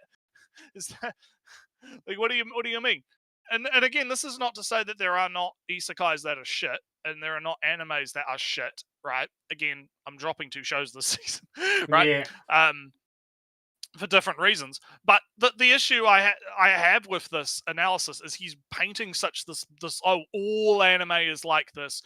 So many animes are like this. When it's like, no, not really. It's really not that different than the West, really. Like, there's only like a handful of shows from the West, right, that I can think of that are, good, at least in the modern era. A lot of it is slop or trash. And so I could make the same argument he's making, but just in the Japan good, West bad sense. I could say, these fucking Netflix shows and their focus on politics and not crafting an actual story. They only last for like a season because they get cancelled because no one watches them. Yeah, and they're just terrible. Have you ever unlike my based Japanese, which has like massive overarching stories that last multiple years. And if the anime runs out, don't worry, you can read like 5 seasons worth of extra stuff. Exactly. You can't do that with your Netflix special, can you? No. So again, it's very silly. Perfectionism culture relate to terrible world building in anime? Well, it's because authors and manga artists are incentivized to make the most aura farming hype show possible, so that the show isn't cancelled and can get popular enough, allowing them to continue making their story. And in order to make these hyper popular shows, they need to sacrifice a few elements of their stories to make it work so they can continue releasing it consistently. And the main one I see is world building. I mean, you have to do a bit of world building in order to make your show interesting in the first place, but the way it is implemented, it just feels lazy. It's the same basic. Oh, look, it's the memes again. Look, it's the Konosuba Shield hero, the Maymays. Look, it's the same. It's the same fucking picture. It's the same fucking picture. It's so stupid. Now the top It's two so ones, dumb. the top two ones are both Konosuba. The one on the bottom Yeah. is probably actually of Kenji and Mago God, dude. grandson. Well, again, I mean, we've talked about this before, right? Like the whole, oh, they all look the same. Yeah, they all look the same because they're trying to emulate what the average Japanese guy looks like. They're not like Regular I guy with mentioned black this last. hair. Yeah, that's like, fuck, dude. Like, I remember when we brought this up last time, I was like, what do you want? Do you want them all to be like spiky-haired fucking Goku with rainbow colors or some shit? Like, what? Like, what do you? Unless if Sword Art of a Line was the original one. Let's see, the guy, was it Kentaro or something? How was the guy from Love Hinas? How did he name? What was his name? Yeah. I just, oh god. And what's the guy from Love Hina? Oh no, he's a brunette. That doesn't count. Alright, who cares? The guy in the bottom leftish has like slightly brownish hair, right? So, you know, put the protagonist from Love Hina, not Love Hina, sorry, To Love Ru in. Or, no, what about Black Cat? He has spiky black hair. Yeah, it is very weird. It is a very, very weird fucking shit. This is But kind again, of it's just stuff. this is another thing of you don't actually know the full breadth of the genre of the media, so you're making weird assumptions about it. Anyhow. Template that all these series use. The high fantasy setting of isekai, the game mechanics and dungeons in manhwa, and cultivation in manhwa. It's like a stupid side quests for these authors where you have to do them before you progress onto the actual quest, which is writing your story. And to be fair, the main point of a show is to tell a story. And if world building is unimportant to that setting, then who gives a about how much thought you put into it? Wait. Yeah, do I All right, yeah, I'll let you go. I'll let No. you cook. Naruto, it's true. So in some stories, the world building is less important. It doesn't matter the geopolitical implications of your fancy magic spell or whatnot. Naruto, the fact that Megumin in Konosuba is blowing holes everywhere has no ramifications for the farming output of whatever nation they're currently in. And because it's not important to the story that she's blowing holes, and no, her blowing holes everywhere does not in fact actually affects the fertility of the farming and the farming output, and therefore the bread price of the kingdom and the inflation and the population growth and whatnot. No, that's not a thing. It's about the funny jokes, actually. So exactly. A story without world building is not a bad story because it doesn't have anything. Listen, Ali. You don't look. We need to know what the taxes are like in Konosuba. What is the tax policy of the town in Konosuba, Ali? What is the tax policy? We have to know. It's bad world building if we don't know the tax policy. We do at least know the legal system in Konosuba. Needs to world build an entire language to make the show feel immersive about racism. I'm here about some beautiful looking food, not to hear Bungus and Bingus speak a language that I'll never learn or understand, and it's translated for me anyway. And a show I think is the pinnacle of this. Oh yeah, here we go. Time to glaze. We're gonna glaze the Furies. It doesn't have very much world building actually, but anyway, let's see. Well, yeah, I mean, you get a little bits here and there as they're traveling, and you get kind of like we learned about like the strongest human hero, right? That guy who paved the way, right? He went out with his. But we He don't could see know the from future. which country he is and what noble family and the implications We of don't him even know. dying. Like, what if he's from a different race? Like, are all the humans the same race, the human race, or are they're different human? We don't know.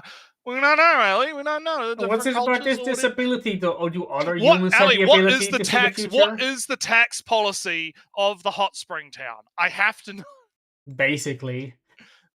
What is the But this is another bingo card thing because like Frieren is just the thing that people glaze now, right? And look, Frieren is good. We both like Frieren, right? We're Mhm. both into it. It's good. It's a good show. It's high quality.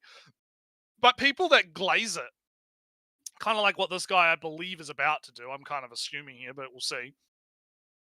It makes it super annoying because it's like, yeah, we get it. It's good, but it's not like it's the fucking greatest thing since Jesus. It's not Frieren is not Jesus, okay? She's just she's a cute little elf, and she'll cry if you bully her, right? True. You probably didn't see it, but there was a thing on Twitter. Someone made like an attachment that goes on a tap. That's the crying Frieren, and when you turn the tap on, like the tears come out of her eyes. Oh, that's funny. It's so good. This idea of tell a story, don't world build, is Frieren. If you look, all the magic buildings and places are what you would consider stereotypical high fantasy. The houses look German, the species are the standard Lord of the Rings species, like elves, dwarves, dragons. It definitely has better world building than most fantasy anime you see, with the world's politics and the demons, Auriel and its interesting magic system, but it isn't anything that absolutely blows you away. But it doesn't need to blow you away with its complicated world building. You watch Frieren to journey no world building good, but yeah, he's kind of like, maybe the problem you have with all of these isekai is not the fact that they don't have world building, it's the fact that they fall short in other areas, and you want them to like make up for that by having more world building, even though that's kind of a silly expectation. Like, if you don't have that same expectation for Frieren, right, why should you have the same expectation for these other shows, right? Seems a little bit not with the gang and experience the ups and downs of each character's arc. It's literally called Frieren Beyond Journey's End, where they have already gone through the world and explored all of its nooks. It's also named Soso no Frieren, which means, Frieren, kind of the... I saw like another translation. It's like Frieren the eulogy. And it kind of fits in the... See, Ellie, it's those goddamn localizers added again. Maybe. Localizing the title. Yeah, but I saw eulogy and I thought it was fitting because, Nertsu, at the funeral you can sing or, speak a eulogy. But if Frieren is speaking a eulogy over you, then she's going to kill you. So that kind of fits as, Soso no Frieren as, the grave... What was it? The gravekeeper for the because she sees people die, or she's killing you, either or. But eulogy kind of fits in that sense. Anyway, that's the translation I saw. I wanted to share that. And crannies. Because its story is so good, most people don't even care about the world. But for the majority of fantasy, most of the stories involve the main protagonist heading out on a quest to save the world from the Demon Lord, or to save the dying kingdom by explaining common sense to a dumb as king. Well, most kings are dumb as Like, look at all the inbreeding. And if these stories wanted... It was only like the Habsburgs, actually. But that's... I wouldn't expect an Aussie to know about the great European royal houses, of course. Or a Kiwi. But anywho. Do more than feel like a cardboard cutout of a show, they have to do a decent amount of world building to at least save them from being boring and being different from other shows. And the world building doesn't have to be an entirely new world that's built from the ground up. where the rotation of the stars is taken into account when deciding the biomes of the world, like Made in Abyss. It can still use the stereotypical high fantasy tropes, but in a Right. new, exciting way. Specifically the way that Dungeon Meshi does it. For the Again, gotta glaze the thing that everyone's glazing, right? It's a good thing I like good. Everything else bad. You know, entire one of story- the most blandest shows that I kept on watching was like Eighth Son, right? And even though the show was somewhat bland and not really that interesting, I kept watching it because in the end, it was very serious about the subject that it was about, and it was manners and customs and royal successions in medieval European society. Mm. And I took it very seriously, and I learned something from it. And yeah, sure, there was magic and European buildings, European German buildings, and all that stuff. But you know, it took itself very seriously. But I don't know if, from what he's saying, right, if he would get that appeal. Because on the face of it, it's just a generic fantasy about a guy who is like the eighth son of a noble family. Therefore, he doesn't have any rights of succession or any real hopes to become a knight. Yeah, and he's get land. basically fucked, yeah. So, but through political, social, manners and maneuvers, he gains approval of like the priests and the king, and therefore he gets a title of a small noble lord anyway, because he did a thing and a favor, and noble royal decree dictates, etc., etc. But that's not something you get from just describing the world. It's really about, the nitty-gritty of the interactions that's important here. But anywho, It takes place in a massive dungeon, and inside of this dungeon, nearly every aspect has been taken into consideration when making the story. Nearly every single creature and location has a reason for being there, and they all have a purpose, even though they are using the normal monsters like dragons, kelpies, and golems. Not really. Wrong. If you would actually map out the ecosystem of this dungeon, it would collapse immediately. Probably, The story says it works, and therefore it does work. But I do not think this dungeon could actually support the ecosystem it says it's supporting. So, sure, say it works. That's step one of your world building. Say it works. Say it is how it is, and this is how it works.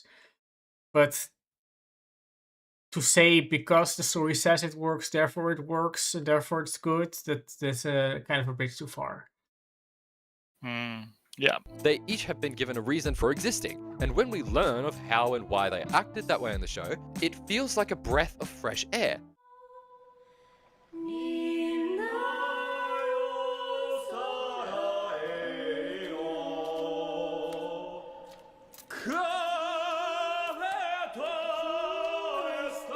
And by constricting the story to just the dungeon, they also drastically reduce the amount of world building they actually have to show off.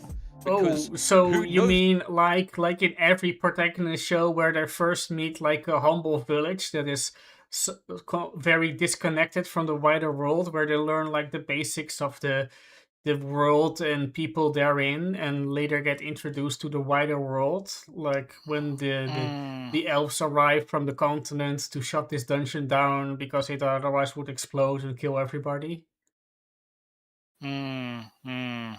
And the people and the other adventurers that have experienced the dungeon exploding like that before and are trying to stop, shut this dungeon down, but there's economic stuff to gain from this dungeon being open.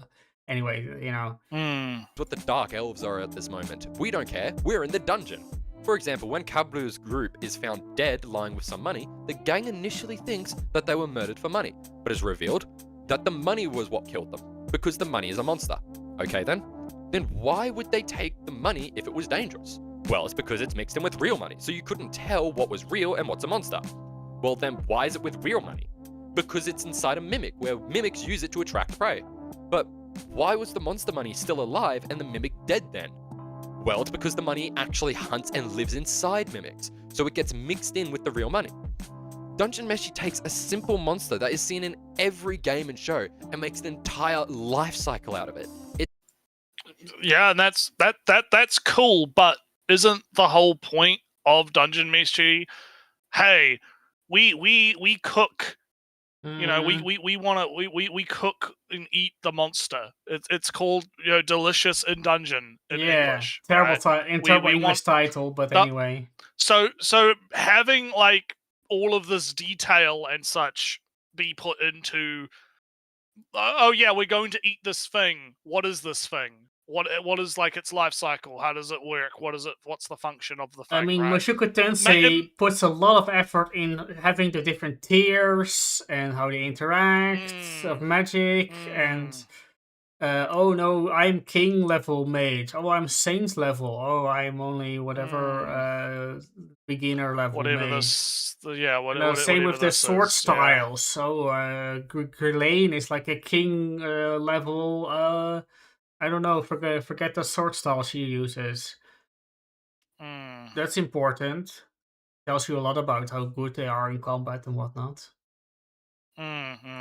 So again, it's thing I like good. Really, at least to me, it just feels like thing I like good. And like I said, that's the point of Dungeon Meshi. The point of Dungeon Meshi is all of this stuff. You wouldn't have this in another show because another show isn't focusing specifically on the creatures to the same extent Dungeon Meshi is, right?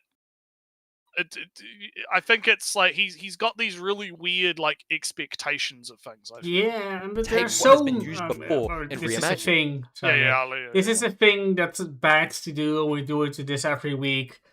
Oh no, what about Log Horizon, which is very much concerned about exploring the mechanics of an MMO when they become real and how they change and adapt and how they constrict and free up, you know, interactions and stuff. And what if an NPC wants to hang out with the human characters, but NPCs don't, you know, resurrect at the church when they die, etc. And how do NPCs see players who can just resurrect whenever they die?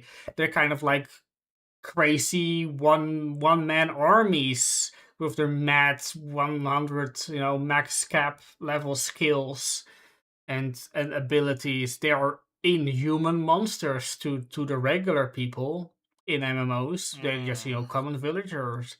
And all those explorations, and oh, what does it mean to die, or able to die, and what does money mean, and blah, blah, blah, and how to set up an economy, actual economy, when there's no game economy anymore. It's a real economy.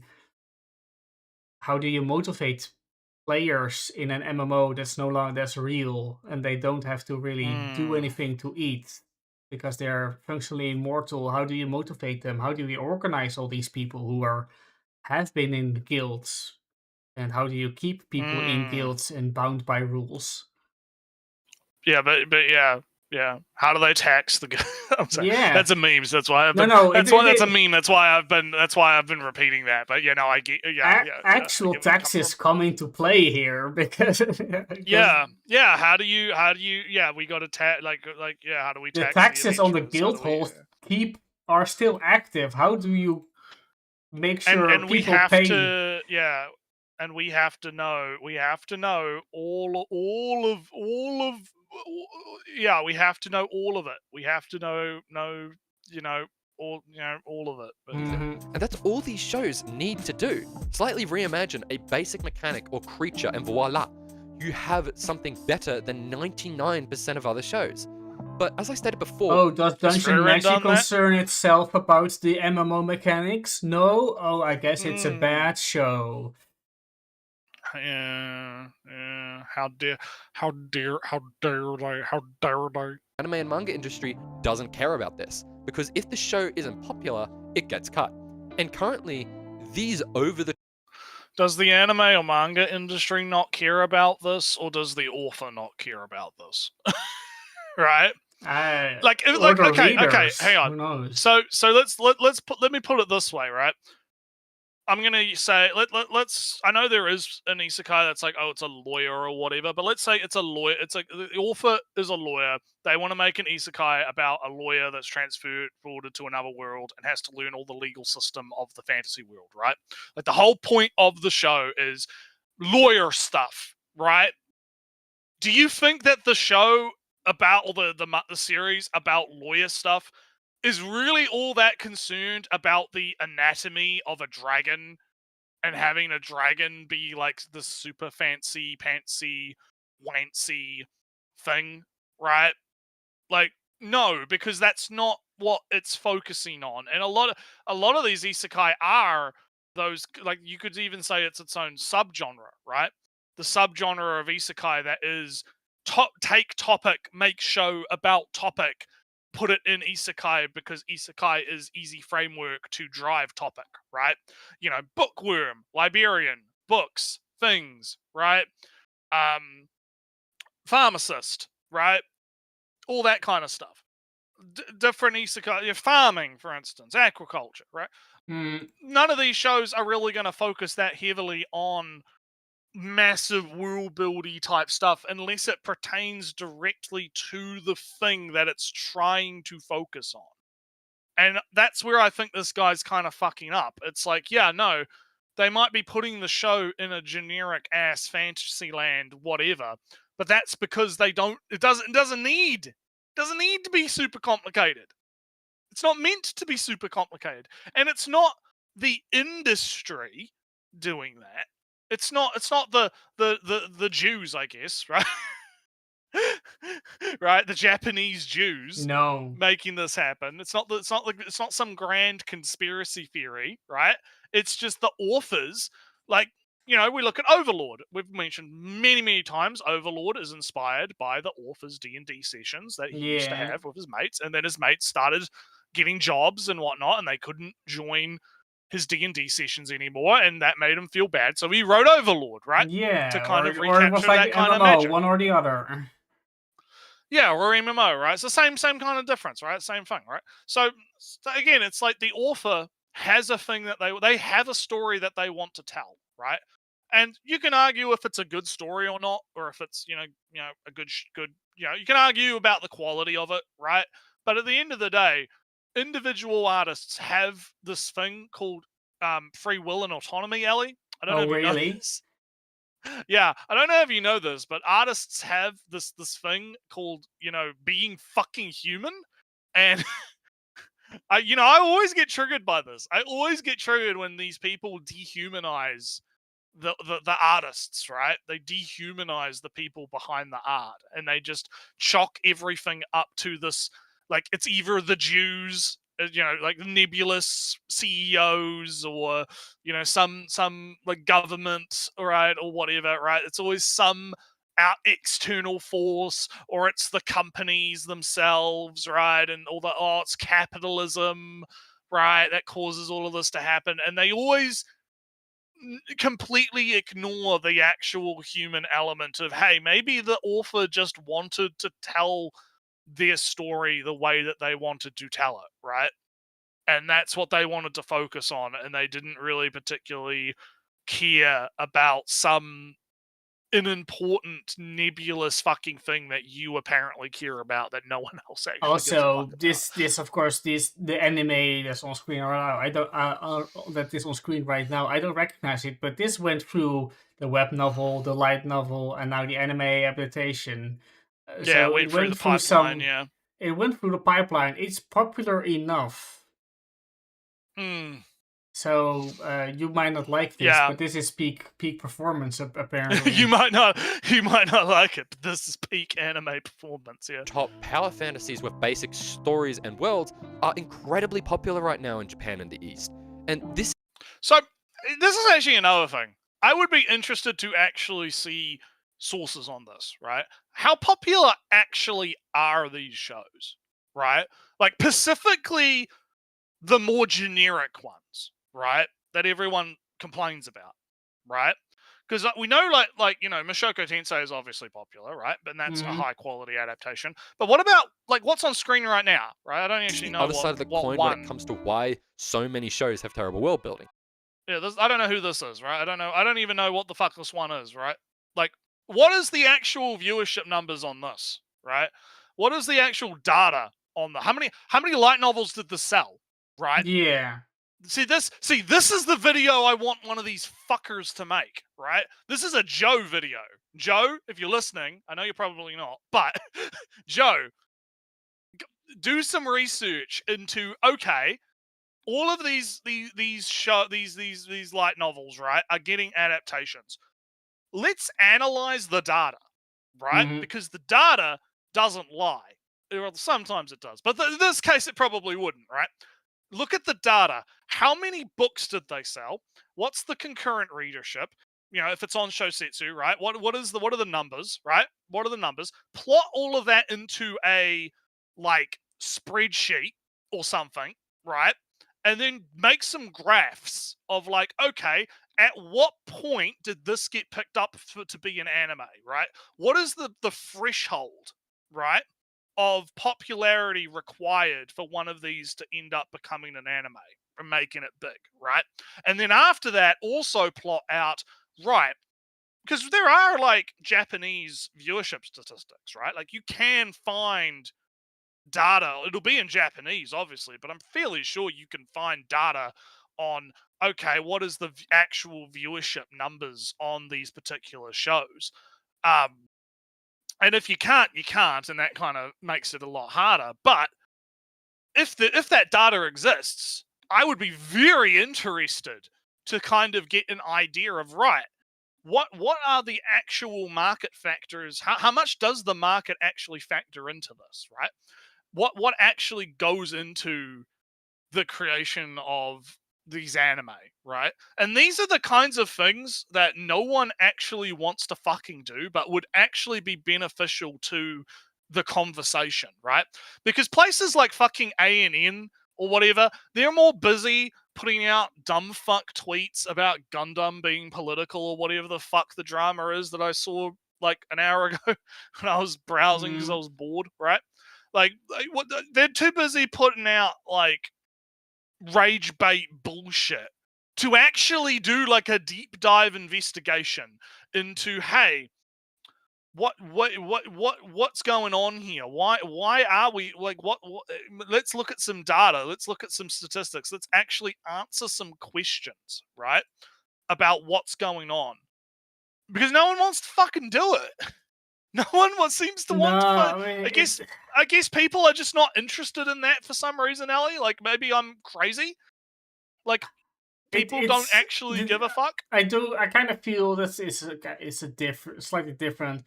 There's not really a good place for it anymore because stuff like ANN, they're only really good for hey, look, there's a trailer. Yeah, and yeah, that's like all the other about shit it. is just And maybe like ridiculous. and maybe like episode reviews or something. It's not a good place for this data analysis thing because it's kind of just a PR outlet, a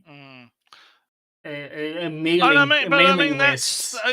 That's kind of where like the YouTubers could come in and fill But kind then of that role. YouTube right? has the problem in that it's so disorganized and fragmented, and there's no, Joe Pause and Select once made a video that says that YouTube could never be an academic space, and one of the reason is because there is no real convention where people kind of if you're worth anything, you go to a convention or you read up on the convention where we share ideas and come to a collective higher standards agreement where you hear people speak and whatnot. No, everybody is in their own little bubbles where no information is shared. Yeah, it's true. Yeah. And that's the issue, and that's why I'm kind of like pissing into the wind right now because it's like if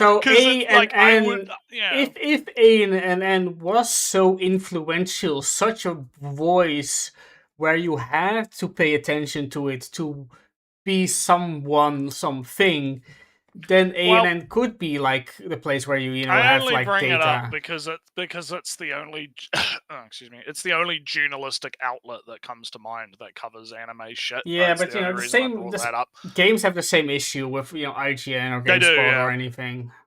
Yeah, they do. Yeah, but it's like I said, it's like there. I think there is an interesting story to be told here, right? There is actually an interesting angle you can take with this that no one seems to have I think the first person that actually does that video, I think it would do quite well, right? I think that if you actually had someone go in and look at the data and actually parse out, hey, this is the facts behind what's going on, right? Here's how anime's actually done. I think the first person to actually make that video would probably blow up. I think it would do really well. Because but then again, maybe I'm wrong because obviously people like this seem to be successful. So, yeah, I mean, like, what is our man here? What's his YouTube looking like? Let's have a look. I don't think Oh, this guy's YouTube is very interesting. I mean, he got 27k views on this video. He got 7k on his you probably played this game before. How to light color. I guess that's how to do lighting and color and art. Man, that I will say the picture, the drawing that he used in that thumbnail is not great. Why is modern art so hated? How I made my first VTuber. It is interesting how he started off with like 200 views, 400 views, 113 views, and then he jumps up to 7,000 views, 27k views in this video that came out 2 days ago. Fascinating. But at the same time, this is not a good showing. Not a good showing. We're not off to a good start. But I can see why this has got lots of views because this is like the normie perception of the isekai anime stuff, right? This is what they're constantly complaining about. And so it's what I would call what is the fucking term? It's confirmation bias video, where people are watching it just to get told the stuff that they agree with, right? And not actually be challenged in what they believe, right? They're just getting, feedback. It's a feedback loop essentially. But anyway, let's keep going. We're almost done too. We've got like a few minutes left, so It's just what's popular. In Japan, people are being literally worked to death of a population that's so old that young people feel as if they're an afterthought, and societal expectations that would crush the average Reddit user dreaming of their kawaii, dekai, oppai, nihon, kanojo. He's so funny, Ellie. He's so funny. Did you hear me laugh? I am more Japanese than he'll ever be. So, I actually went to what the they after party after work office. Do after a long day of working their butts off for a company that makes them pay for being late. They watch or read a show that they know is going to have all the basic things they want. Why would you waste your time and risk reading a new show with original world building that might be cut in 5 chapters? Just read the manga that is comfortable and easy to read, and that you know. Or just read the thing that you like. just read the thing that you fucking like. Again, I mean, he does realize the Japanese are people, right? Like they have individual autonomy. Again, I hate it when people do this. They do this thing where they just assume that there's no autonomy, right? In artists or the Japanese or whatever. Like individual, like it is actually racist. It's the same as like, I don't know, some anti-black person that's like, oh, those blacks, they just can't control themselves. They have to do crime, right? Like they have no agency, right? They have to do the crimes, Ellie, because that's just in their nature, right? To do crime. They're genetically inferior or something, right? That is literally what he's doing now. Just to the Japanese. Oh, they have to read slop because why would they not read slop? Right? I mean, would you say that it's just in the genetics? It's just in the genetics. Yeah. I know. I mean, I see a lot of Harry Potter is not a very good story, especially as fun premise, beginning, first 3 books, cool, but then more and more problems show up as the gets convoluted with weird, and the spells are making less and less sense in when and how they use and whatnot. Yeah.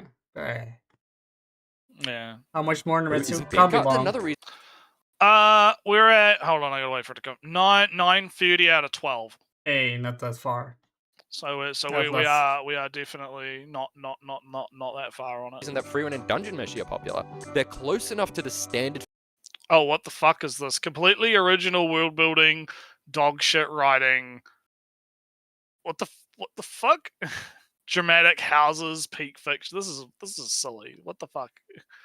What the fuck is this, Sally? What am I looking at? What kind of fucking this is? He hasn't even done the. It is also. What even is the accesses? It doesn't make sense. Standard fantasy versus original, but also he's still flip flopping between isekai and not isekai. It's annoying.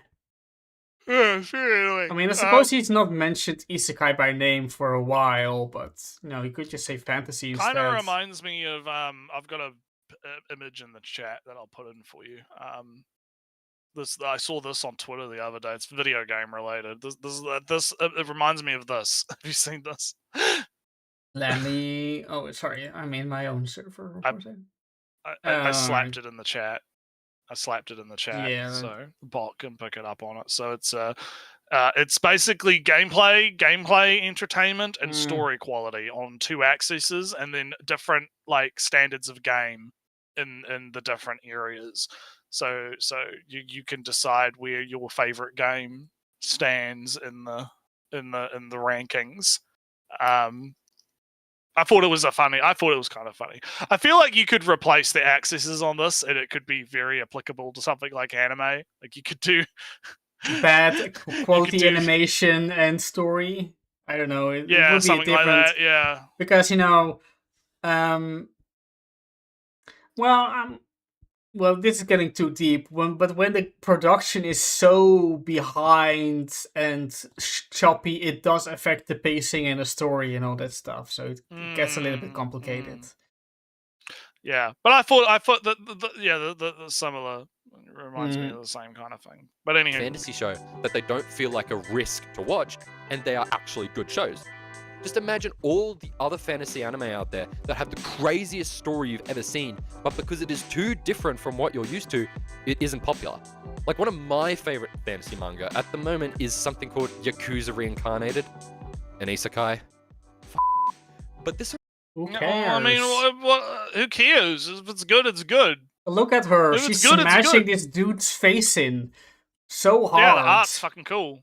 The art's really nice. It is different, I swear, in that the world... Oh, I swear. God, the irony, bro, shit. Oh I swear no, it's the different. water spirit sure it's Undyne. Never have I heard the water spirit Undyne. Anyway. One of the actually 4 holy feels like it has been sources. designed from the bottom up, borrowing elements from stereotypical fantasy. Like, when was the last time... Oh, look, it's a windmill. They're stealing your culture. Oh, no, not Mila like culture. They're stealing your culture, Ellie. Are they actually grinding grain with that, or is it just an aesthetic? If they're not actually doing grinding. They're look, they're grinding the bones of their. Damn, they're fake windmill. windmill. Not gonna lie. I'm imagining like Metal Grimdark Holland, right? Yeah. Metal Grimdark Holland, where they're grinding the bones of the dead enemies in the windmills. That would be kind of cool, like demonic crops. windmills. Extra spikes. Yeah, like demonic, like Demon Lord fucking Holland, right? Demon Lord Holland. The Netherlands. Yeah, the Netherlands. The Netherlands. Fear the windmills, the sound of the bones. Crotch, grinding. you hear the souls. Yeah, they're grinding the souls of the bones into dust to make gunpowder or something. See, we're coming up with better ideas than this fucker could probably come up with. This is raw.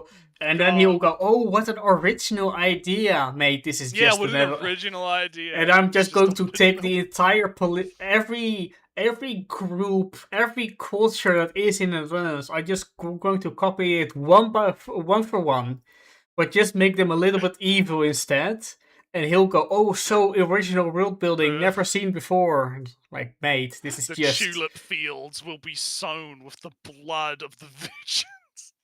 And they are actually, the tulips themselves are actually stolen from another land because they're actually from Turkey. Yeah. Tulips, you know. Oh, Yeah, very yeah, original. yeah. I am. Oh god. You saw a Dutch-style windmolen in your Oh my anime. god, he did! He Eh, talked about the Dutch style windmill. Look at that! And he knows the We word jumped the gun. windmolen. Windmill, yeah, look at that. Next, he's gonna be talking about Sinterklaas and Spekulas and all Who that kind of knows? shit. Pepernoten. Oh man. Like, you see that kind of stuff. Or how You never, Ellie, you never see Dutch style windmills. You in know, fantasy Naretsu, anime. It never happens. In It never Fire Emblem happens. Engage, the first place you really visit is the Netherlands, basically. Yeah. Fantasy Netherlands, with windmills and tulip fields and all. And it's not a very good Fire Emblem, It's I not feel. like the windmill is like a common like thing, right? It's not. Yeah. Anyhow, let's continue. our characters snort cocaine in order to get stronger, or how the practical Vatican is on the back of a giant walking tortoise. God, that is Oh man, Ellie, Oh, look, the giant walking tortoises with cities on them, totally original, never done before. It's not like have Shield you Hero has a maybe giant heard something fucking called tortoise. Xenoblade, where the cities live on... Xenoblade. Yeah, have you ever seen the giant tortoise? Yeah, oh, fuck off, Bro. bro. These all feel slightly familiar with all the things you recognize, but they have been implemented in a way that makes sense and feel refreshing to see, rather than just Thing I like, good. Thing I don't like, bad. making every town either Germantown 435 or Japanese Town 214. I mean, Yakuza does have these kind of towns, Oh but it yeah, makes up the sure. Yeah. The thing that I like does things differently, but it also doesn't. So, you know, it's... this by implementing world building so incredibly well. What do you mean? Again, it's like, what the fuck do you mean? Oh, it implements it. Look, it does the exact same thing that I'm complaining about, but it totally does it differently, okay? You don't understand, Ellie. Totally. This guy's fucking funny. For example, in the show, people are born with a magic tree inside of their arm. This determines what kind of magic you have, and it is permanent. And in order to get into the Holy City, you need to prove that you have magic. So how do you do that? You make flowers come out of your arm and parade it around. But what if you don't have a magic tree or flower? Don't worry, because if you're rich, you can just pay a poor person to give you theirs. And this also kills them. Like the Yeah. minute. Alright. Wait a minute. You can pay a poor person. Okay, look, I'm not going to criticize a manga I haven't read, but the way that he described that doesn't make any fucking sense. Why would you, like, how are they going to use the money if they're dead? Like, yeah, I'll buy. I'm selling my magic tree in my arm. That if you remove it from my arm, I'm going to die. Please buy now, right? Even though, like, I guess you could give the money to the family or whatever. Or Like, I guess, like, yeah, I'm that- personally thinking it's like a slave. You buy a slave trader, a slave that has magic thing, right? You buy you buy the life of a slave. but the way that he described it is like, yeah, it kills the person, right? And he described it as, oh, you can buy it from a poor person. Like, he didn't describe it as like, oh, you go to the slave trader and he's got people with magic fucking I don't know. trees that you The can manga, buy, right? the manga The way- art looks like cool legit, enough. the way he described it was, oh, you go to like a poor person in the slums. It's like, hey, can I buy your magic tree that'll kill you, right? If it's removed. This is his fault, right? This confusion is his fault because he did not explain it properly, right? Like, what do you mean? It doesn't make sense unless it's a situation like, oh, the money will go to like the family or whatever. But then now the family doesn't have a family member because they killed the family member, right? Like, Dungeon Meshi, Yakuza takes many key features of traditional fantasy, but remixes them into a new and fresh idea. But because it isn't similar to the status quo of what an isekai is meant to be, it is nowhere as popular as its contemporaries. I mean, it came out in well, I mean, is it though? Or is it just not had its time yet? Like like I was just looking at Jujutsu Kaisen. Jujutsu Kaisen came out like in like a year. It came out like a year before this, and it only got its anime in like 2020, right? So wait 1 year. And look, the fucking like English release wasn't until 2022. So it is like, by all intents and purposes, right, relatively new, at least in terms of the Western zeitgeist, right? Manga series continues to release new volumes. 19 It's only got 19 volumes. Maybe it just hasn't gotten to the point where it's, anime movie. Like, you don't know, right? No, you don't know yeah. what the situation. This is the problem. If we had someone do the research, but okay, what are the criteria? What gets selected? How are they deciding these things? What's the actual process? We could like get rid of some of this mysticism, right? Of what the fuck's going on with the industry. Very, very, but 2019 and has pretty much 3 full seasons of content available. Like, the chapters are massive. But instead of this getting an adaptation, we get a show about a salaryman in another world. Again. And this one came out at the same time as Yakuza in 2019. But this is what is chosen to be adapted. Yeah, and this is the thing. He has an I hate this meme, by the way, but he has an interesting question here, right? This is actually an interesting question. Why did this show get picked over the other show? Is that even how it works? Are shows picked over other shows? Is it? Does it depend on? I mean, is the reincarnated Yakuza? Did it start as a manga? Is this its first outing? Is the show that he's talking about, did it start as a manga, or was it first a web novel? Does it already have a fan base that you can then more quickly, move over to the merchandise that comes with animes and stuff? Did it have more merchandise sales during its manga run, and therefore more money for an anime, and more promise that more merchandise would be bought after an anime? All this stuff. It's unless you are, I praise the fact that he's looking up dates and stuff. That's that is a level higher than of most people and what I came to expect from watching this video. But you cannot, just the year doesn't give you like, oh, now it's time for this show. Mushoku Tensei was way late in adapting from when it first came out. Mushoku Tensei is not the first, but it's one of the first. I believe like the same time as ReZero, but ReZero came out like almost like 5 years before Mushoku Tensei, even though they started in the same year. So that's not a guarantee that because you were first or started your series started at the same time that it should get an anime at the same time. Mushoku Tensei is the perfect example of this. It was way later in the isekai boom that, oh no, now the original isekai is coming out, even though that wasn't true, but that's what people said. Yeah, exactly. Simple basic show instead of a show that takes a risk. At least you. Man's just mad that the thing that he likes didn't fucking. Also, he's comparing. He's comparing the MEL score of an anime to the MEL score of a manga.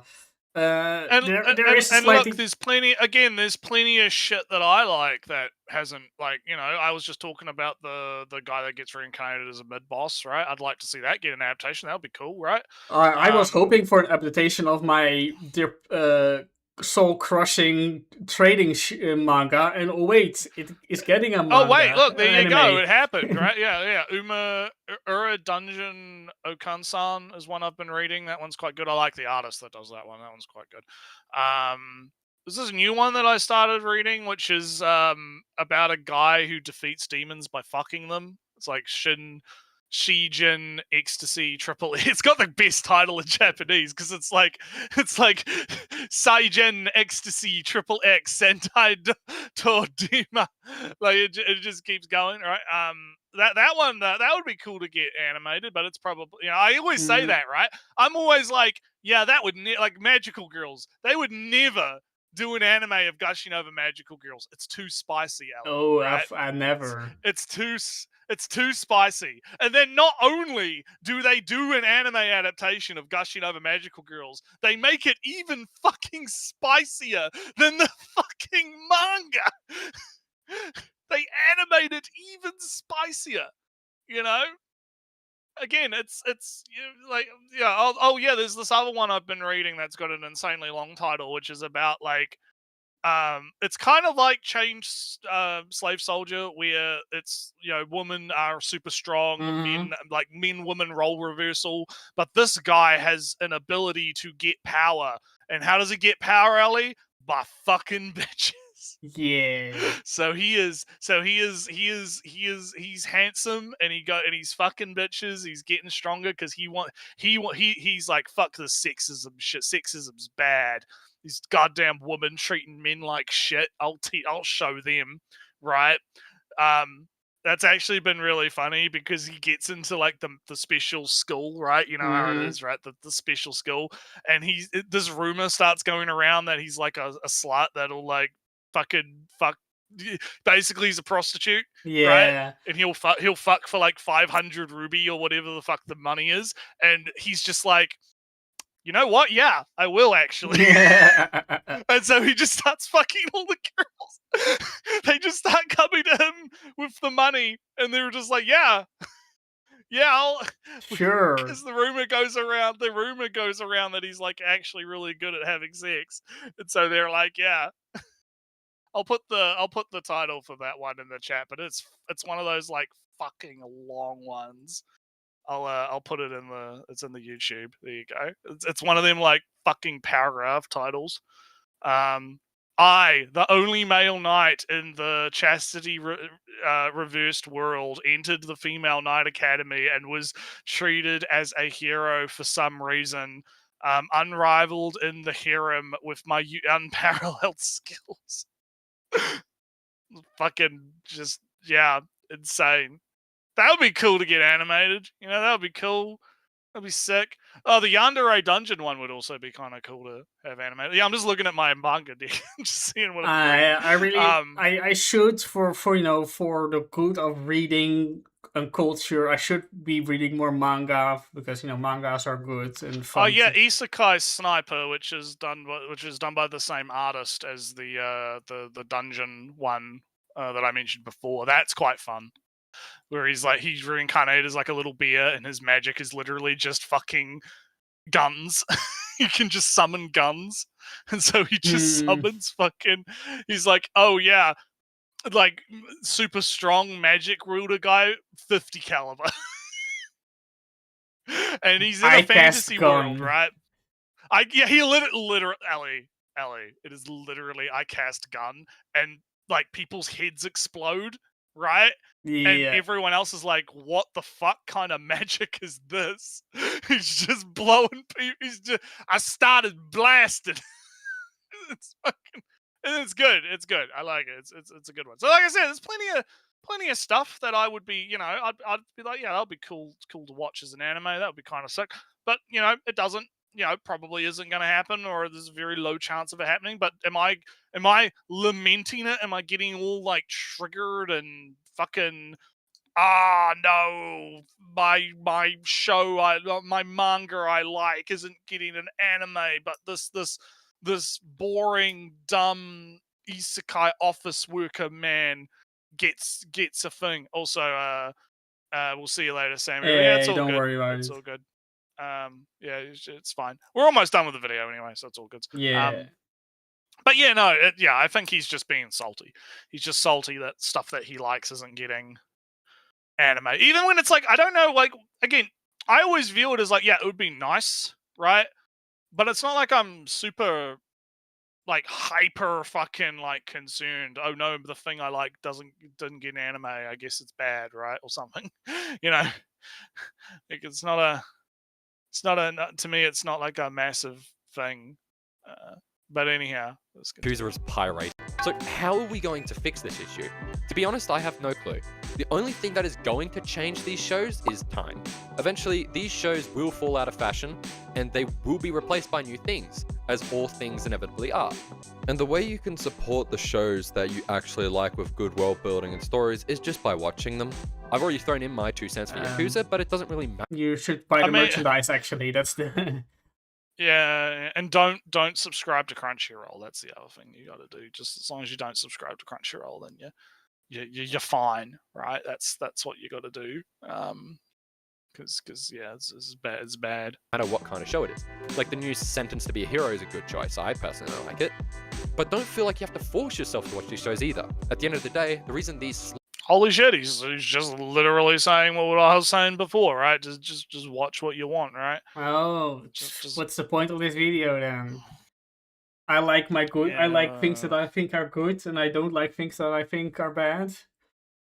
flop isekai shows in fantasy are so common is because people love watching them. And there are still plenty of amazing shows out there with deep ideas that are insanely popular, so it doesn't really matter. So what's even the point of this video? These shows still have what I animation ask. than One You Punch Man cannot Season ask. 3 does. Yeah. So anyway, that's the end of that one. Yeah, it was a very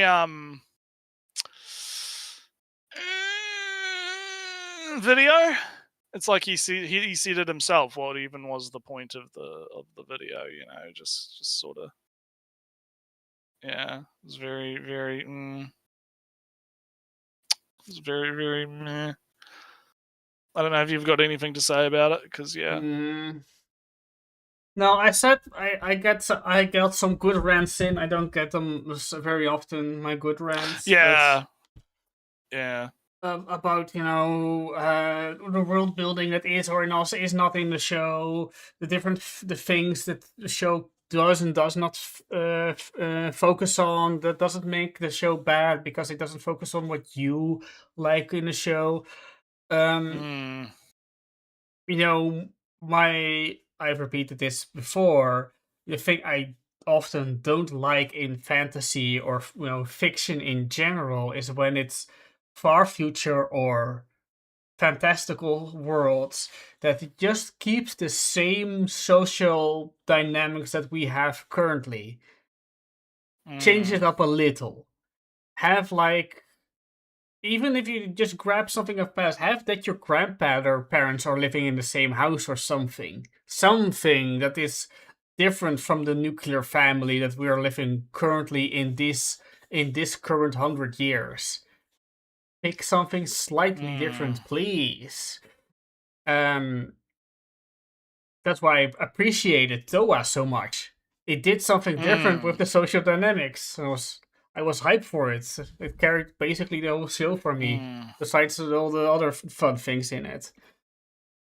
So yeah, that's my gripe with fantasy, fiction, alternate fiction worlds, societies in general. But I didn't hear that criticism here. It was, I don't like how all these look the same unless they're in the show that I like, then it's alright. Yeah, it really does. It really does feel like that kind of thing. But anyway, let's talk about some animus. Because we got some that you can remove from the thing. The culling begins. The culling begins and ends, I think. Because I don't think there's anything else. Yeah. I'm probably gonna drop. Alright. Let's do it like in reverse order for once. Beginning with your Darwin incidents. Darwin incident is kind of weird because on the one hand, it is enjoyable, but I feel like the messaging, the political messaging, is a little bit heavy-handed because there's a part there's a whole spoiler alert, we're leading up to a school shooting. Because it takes place in America, so obviously we have to have a school shooting. But the issue is that the whole dynamic of veganism and arguing about veganism and the morals and ethics around veganism, it all really does feel like the author had an argument with someone on Twitter and decided to write an entire manga to be like, no, fuck you. I'm right, you're wrong. Veganism is based, but also political extremism is bad, right? And it's also transitioning into we need to give human rights to animals, Ellie, because animals are. There's no difference between animals and humans, so animals should have the same rights as humans. And we're going to use the because right now Charlie doesn't have human rights because he's technically not human. He is a object, right? He is property of the family, which led to a very funny thing when he kind of breaks out of prison or he breaks out of jail, and they're leaving, and the chick pulls out her phone and starts recording the cop, and is like, well, I mean, he's not. If Charlie's not actually a person, he can't actually break out of jail, right? He's just an object. It's just your evidence walking away, right? Because he's not. So that was kind of funny. So I like some. Again, that's what I mean. I like some of it, and I like sort of like.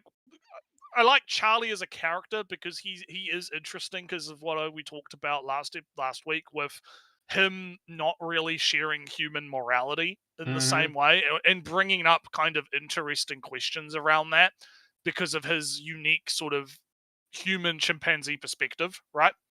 Yeah. However, the other side of it where it's kind of like, oh, we need animals deserve to have rights. Oh, you got the guy. There's a guy protesting veganism at the school, like the terrorist sympathizer kid who's probably going to be the school shooter, right?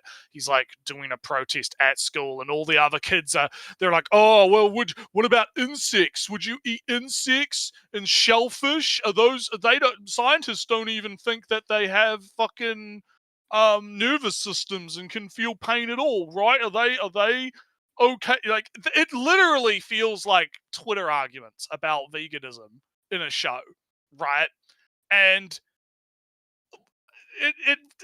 it's hard to tell if it's going to be nuanced enough to not, because when I had the added context that the author is vegan, and it feels kind of like they're trying to justify their own veganness through the show while trying to be like, it's almost when you have someone who's trying to be nuanced and unbiased when they clearly are biased, and it would be better if they just sort of like made the bias known right away, right? So you could factor that in to the argument. That's kind of the issue I'm having with the show. So like what's going to happen with the school shooter arc? Like, I can already predict it. It's going to be like, oh, now we're going to have like a whole commentary on gun rights and should people have guns? Guns are bad. Guns are good. Blah blah blah. Like, I can already sort of see where this is kind of going.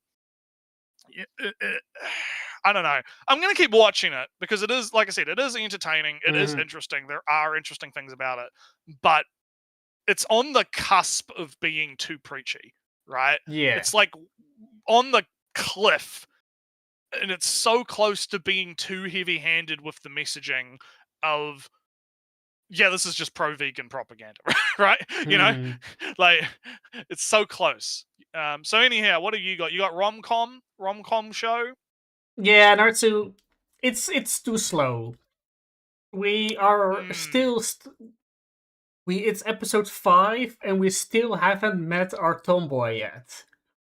Oh no, that's bad. No tomboys. Too bad. And Naruto, even if all the girls are naked and the guy is hiding because he was in the bath and they suddenly came in the bath and he's hiding behind one of those covers from, in the bath covers you sometimes see in your animes. It's not exciting at all. There's no real tension or anything in that. So, and the purple-haired girl is the most fun because she's kind of the most engaged in. I would say, yeah, she's the most engaged of them all. Even though blue-haired girl is kind of the main girl. I think that Purple is the one who's most engaged in what is actually happening. But like I said, I was waiting for Tomboy, and even then it was iffy. But Tomboy is not here, and I don't think that she'll save it. So you're saying it's a droop? Yeah, it's a gone. It's gone. Ripperino. Let me see. Where's how it is The gone? button. Gone. Rip. So I guess I'll do Digimon first because Sure, I did yeah. catch up a little bit on that. And it's going through the standard like, oh, we're learning about the villains. The villains are not actually as bad. The girl works with her mom and she's trying to support her family and give them money and all, but she's like she's all, oh, I have to do everything on my own by myself, type girl. Oh, don't rely on people.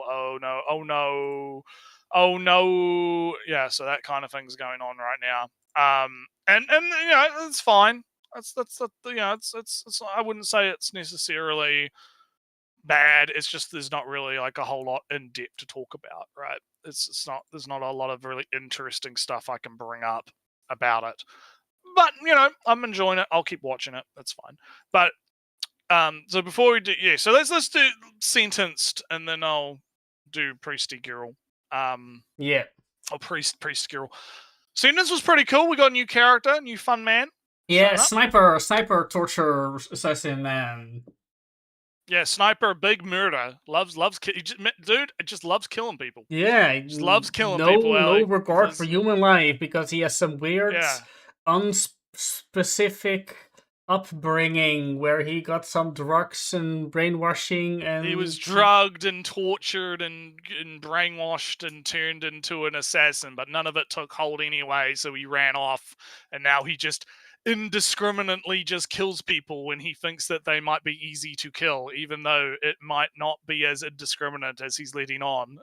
Because easy to kill might be more of a morally easy to kill, as in he's killing people who are evil and doesn't kill people who are not evil, because killing. But he's hiding. He's hiding behind he's hiding behind indiscriminate killing. Or maybe crazy. it's I'm because just super crazy. Now, I feel no evidence, of course. I feel that he was kind of trained and brainwashed to be a super assassin killer that he is, but his morals were just a little bit too strong, so that part didn't got a hold of him, and he managed to escape. But he was trained and brainwashed. Because you notice, so he gets introduced at the end of the last episode, and he cuts the hand off a guy cheating at gambling, right? So that's the first person we see him like not necessarily kill, but he maims, right? And it's a scoundrel guy. And then throughout the rest of the episode, right, this episode, he shoots the arm off like the criminal that's like a death row guy, right? But he does attempt to kill the knight guy that comes up to give him shit, right? Yeah. So he does attempt to kill that guy, but outside of that one guy, who may or may not be a bad guy, right? But he might not even kill him. He was going to attack. Yeah, he might not even. He might have known that our main guy was going to stop him from killing him, right? Like maybe it was all planned, right? So, and it was just to kind of scare the guy, right? So that's kind of like we haven't actually seen him like kill anyone that's not like he's not killing a puppy, right? Yeah. It's not as indiscriminate as it might seem, right? But he's always he talks a lot as well. He's always talking. He's always saying stuff. And again, I think it's all like obfuscation, right? He's doing it deliberately as like a way to not let on his actual thing. Because the only time he shuts the fuck up is when he's sniping the fucking shit. Not even really when he's directly commanded. Not even then, and then he starts talking again. So but he's an interesting guy. I'm down. I think. Yeah, cool. Just to my thoughts more specifically. I do think if it was like the church or the army, one of those two groups, is brainwashing children to be super murderers, etc. Right? It's kind of obvious. Neither the army nor the church in here is good on any level. Yeah, they're all pretty fucked. Yeah. Yeah. So one or both of them captured this guy, did all the programming and training and drugging, and then he kind of just escaped. And the part that where he kills the people on command didn't work, so he just kills people who he presumes to be evil. And he might he might be under the influence of the programming to kill, but he's just challenging it to everybody who is mean and wrong and murder and criminals. Scoundrels. Yeah. Yeah. So if you're scoundrels. cheating, that's an automatic kill trigger in him. Alright, I can kill this guy. If somebody is just beating, is harassing him because he has a thing on his neck, that's not a good reason to try and punish me. I'm going to kill you, or at least cut off your hand again. So I think it's not as much as a front. I do feel like he is not really aware why he does the things that he is doing, because of all the brainwashing that does have a grip on him, but not he's not a brainless soldier or a cloned vet kind of deal. But he is very much influenced by it and kind of controlled by it still. That's my vibe of the character. Yeah. But outside of that, the plan is in motion. We get to see a little bit of the poison goddess, who also is a lolly girl. And who wants head pats? Yeah, she gets all of the head pats, and Teriada is like, you don't give me head pats. Where the fuck is my head pats? She got 7. Yeah, she got. I counted 7. Yeah. It's very funny. Very funny. I like her. She's great. But yeah, they're getting ready. They're setting up the plan. They're dealing with the scouting of the fairies showing up. The miners from the town have shown up because their town will get destroyed anyway. So why not do a small fight? And our man is trying to get them not to do it because they don't want them to die, because it's a suicide mission. But our boy, the king Lord himself, King Savior, the Lord King himself is like, nah, fam, I will not reject my loyal subjects. The true heroes of this land. I greet you. Yeah, I am but your humble servant. I fucking love him so much. He's so fucking great. The king will serve the people. I will be on the front line. It's so good. Oh, it's so good. So yeah, and then the battle we see at the end of the episode, the battle kind of starts, and oh no, there's humans out there. There's humans on horses. And they got plans to stop the demon lord before it reaches the castle big plans. But it's not going particularly well, right? Because the vanguard of the demon horde that is approaching is already breaking through into the castle. So how we're going to get out of this? And also, our conspiracy talks too much guy just is apparently not allowed to just say outright what he has learned, but he can basically say it without saying that he believes it. Naretsu, some people say that you're kind of annoying. I'm not saying it, of course, because I'm not allowed through some stupid magic spell, but I can just imply that you're annoying or something. That apparently counts. That is apparently out. And there was we did see some interesting kind of stuff where the guy, oh yeah, we got this letter from this family. We should totally. It is like, no, absolutely not. I wonder what, but we could really use those 200. No, 2,000 was the even. So yeah. So yeah, pretty much. So there's some interesting stuff going on. It's definitely an interesting one. we will see how it goes. So anyway, Priestess show. It's a drop. I have not It's getting watched this dropped. episode, so Yeah, well, I haven't. Well, I tried to catch up because I'd lost a couple of episodes because of Enfield and whatnot, and honestly, I just don't give a shit. I just don't care. I like the start of the episode shows up and it's just like, oh, he hasn't able to see his girl. Oh, she's back now. Oh, now unlucky day. Oh, yeah. I'm not vibing. I'm not vibing, Ellie. I'm just not vibing. It's not. yeah. Yeah. It's not happening. So I'm kind of I've dropped it. That's pretty much all to say really about it. Is it's not going to be Alright. continued. So anywho, Moving on. what's our next slide? What do we got? What do we got on the Do next we want slide? to go the other way? Start with the Dev Games. Yeah, I guess we could do that. So so as I was alluding to earlier, this is an interesting episode because I do think it's like 90% of people I think are gonna watch this and they're gonna be like bored out of their fucking mind. It's so much silence and pauses and environmental stuff and waiting. It's very introspective. Yeah. Very. There's not a lot of dialogue, but the dialogue that does happen is very impactful. So essentially, this is taking place after the game that we saw in the first arc, basically, right? So the timeline is kind of reset back to the first game that we saw. Yeah. And she's kind of going through like the post game de-stress detox process. Yeah. So the sedative is still in her. It's kind of like she's feeling the after effects of it. She's like, we're seeing shots of what seems to be like an interview, which I guess is like the job interview.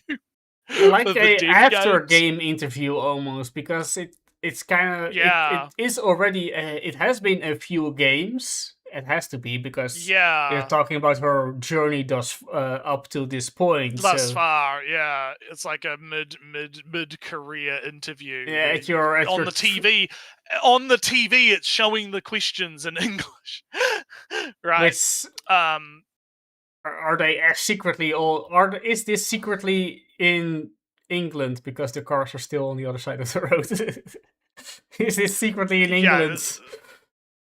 Maybe, but we'll get to that in a minute. But so basically, and she's answering the questions, and she like, why, right?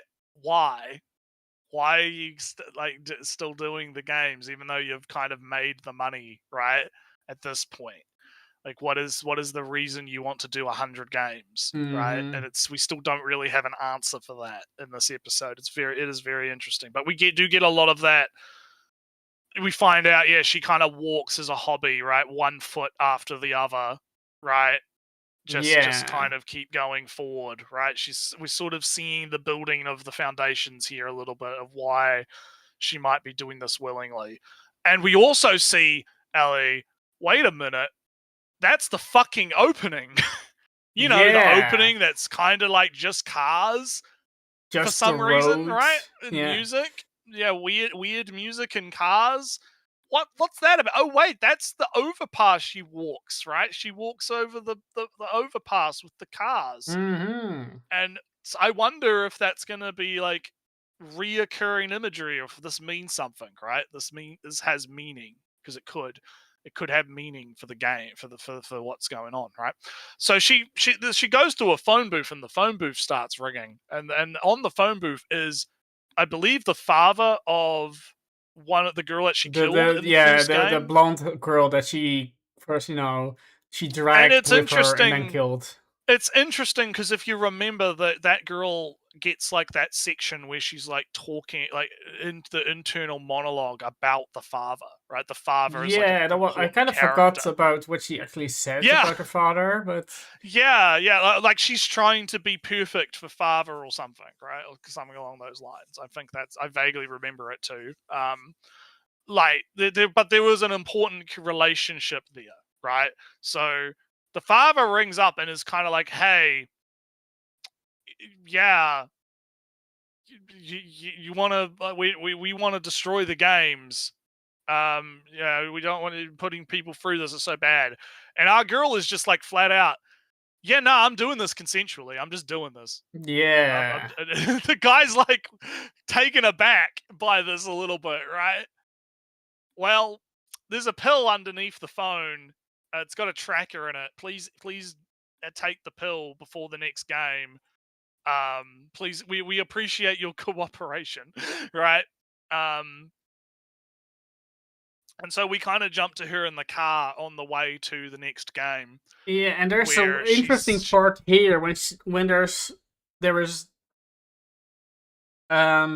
narration and there is monologuing at the same time. Where there's like she felt dizzy and she couldn't fight it off, and at the same time there's spoken aloud, I felt dizzy. Yeah, there's and couldn't... there's like third and first person talking going on, and you notice that in the first episode too, when the blue-haired girl gets killed and she's watching, right? It's like talking from like a third person perspective, like she feels this, right? Yeah. Which is interesting. Like, I'm wondering what is like, is she developing schizophrenia? Like, what could be going on there? But again, this is what I mean about the show, right? Like, there's so many little gears tuning. There's so many little nuggets of like information, and you really do have to pay attention, right? Mhm. Because stuff that's happened in previous episodes is relating to current episodes, right? And there's even stuff that we haven't even fucking seen, because she brings up a game that we didn't even fucking see, the chemical, like the chemist one, right? And also we find out the games have names as well. So there was like the haunted house, right? Although, you know, like they all seem to have different names, and the one that was before the haunted house was called like the chemist death game or something, which like it looks like they're mixing different chemicals together to try and like escape. And she mentioned that her play wasn't that particularly good in that one either, right? So there's so much, it's so dense, right? There's so much stuff going on. But because and we haven't even started talking about like the new game yet. Because, well, to be fair, right? So there's like only like 2 minutes of the new game. We have plenty I know, of but even in that 2 minutes, there's a lot to kind of think about, because we're introduced to this new girl, right? New girl shows up. They're naked in the bath, right? They're naked in the shower. Yeah. They got a towel, right? You know, can't have women walking around naked on our TV anime on Netflix, I guess. Right? But she's got like a golden card, right? Some kind of card. She walks out, and what does she walk out to? She walks out to these two other girls literally drowning a bitch, right? And literally drowning a girl. And then they're like, hey, you've got like a card. Give me that. Yeah, give me that card. Let's work together, right? No, Let's bitch. team up, right? I'm running away. Actually, get out. I'm out of here. Fuck this shit. I'm out. Yeah. I'm gonna be real. I would have the same reaction. Like, I walk in on these two girls. Well, there's 3 girls, right? But like 2 of them are drowning this girl, right? They're just like, no context, right? You walk in, they've just like murdered someone, and they're like, hey, you've got like a MacGuffin thing. Let's team up. Let's be friends, right? I'm gonna be no. I just saw you murder someone. She's right there. Dead. She's right. She's still floating in the fucking bath. And so she runs away, but she gets caught, and we find out, oh, wait, it's the yellow-haired girl from Game 10. She's also here. Girl, right? And she's also here. And Yuki is here, just getting out of a shower.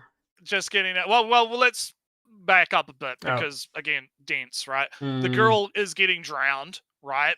And so we assume that her hairpin falls off as well, right? That she has means a hairpin, death. and we get... I guess, but we also. But no, well, wait a minute, Ellie. I'm gonna drop some shit on you in a second. Oh, I know. So I've noticed as well. Yeah, did you notice? Okay, we'll talk about it in a minute. So she's getting drowned, and the hairpin goes flying, and assumedly, I'm guessing that yellow-haired girl's team is going to steal the MacGuffin card or whatever it is. And of course, Yuki wakes up. The interesting thing that we both noticed is the death counter. Is Right. 1. The death counter is 1, not 2. So our girl who's in the process of getting drowned right now may or may not be alive next episode. Or the first girl is actually still alive. Yeah, well, we don't know. This is what I mean. Yeah. This is why I find this show fucking fascinating. It's so fucking great. It's so good. But even I love in the complete silence and she just walking, you can just you really get the feeling of thinking and going through the emotions and contemplation. She's trying to get over the post-traumatic stress of the last game. Like there's flashbacks to the last, and again, people would be like, "Oh, that's lazy. They're just reusing the animation." But it's like, no, she's dealing with the trauma, right? She just went through a game where she had to kill someone that she was encouraging that girl right up until the end when she had to kill her to progress, right? To finish the game. Otherwise, she would have had to have fought off the other two girls, right? She'd made the most logical choice, right?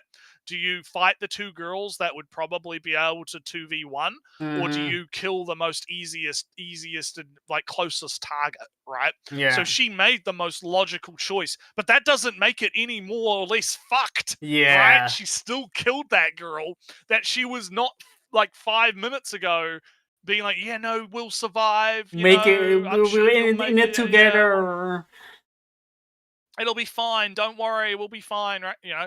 So she's going through this sort of decompression, right? And we're seeing like the cracks show, right? There are cracks forming within her going through these death games and having it affect her mentally. And that's why I'm wondering if she's developing like some sort of schizophrenia with this like third person monologue, first person description type thing where she's like disassociating, right? Like she's disassociating, which is a very common thing to happen when someone experiences like traumatic events like that. They become, you see it a lot where they disassociate with themselves to get because their brain wants to run away, right?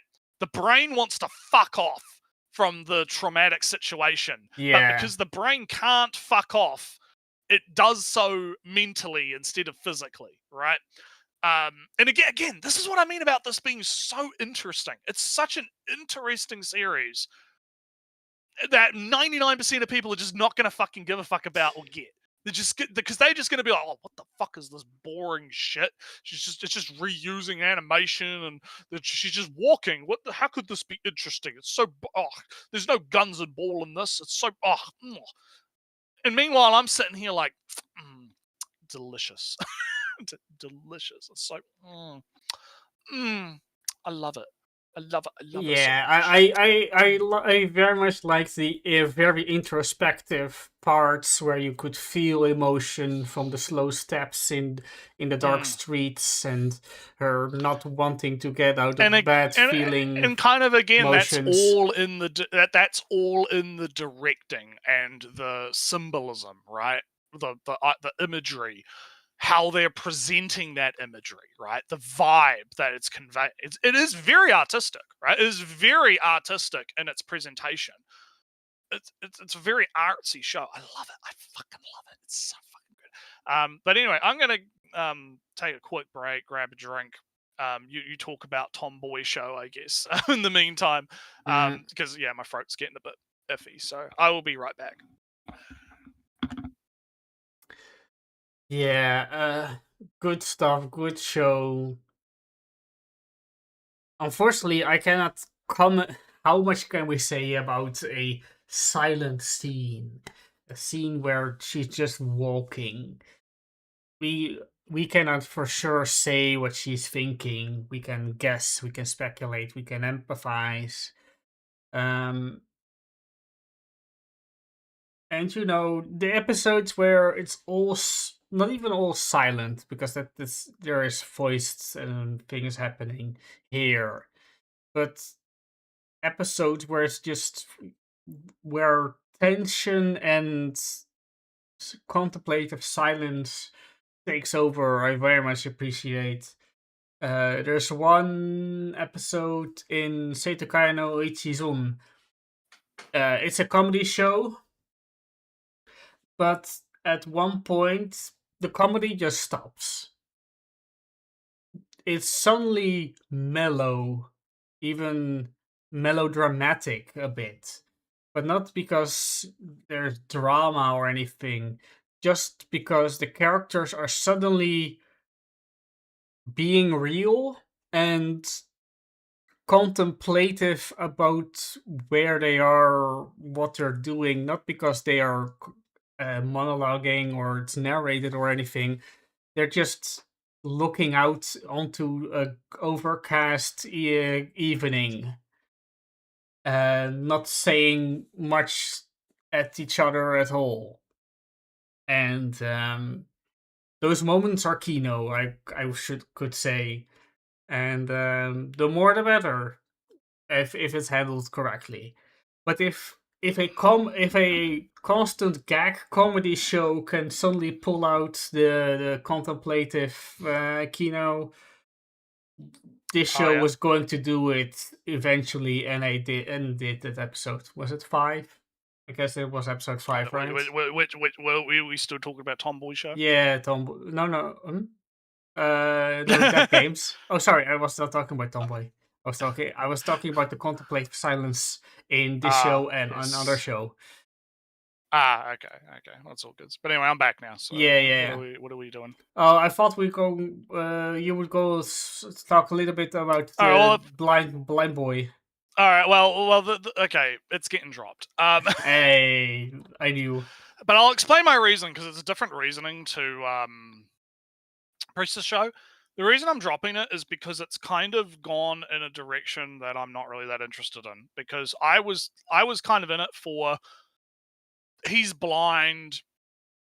How is he going to overcome that disability? The prejudices around that disability, you know, like I thought it was going to take itself a little bit more seriously, right?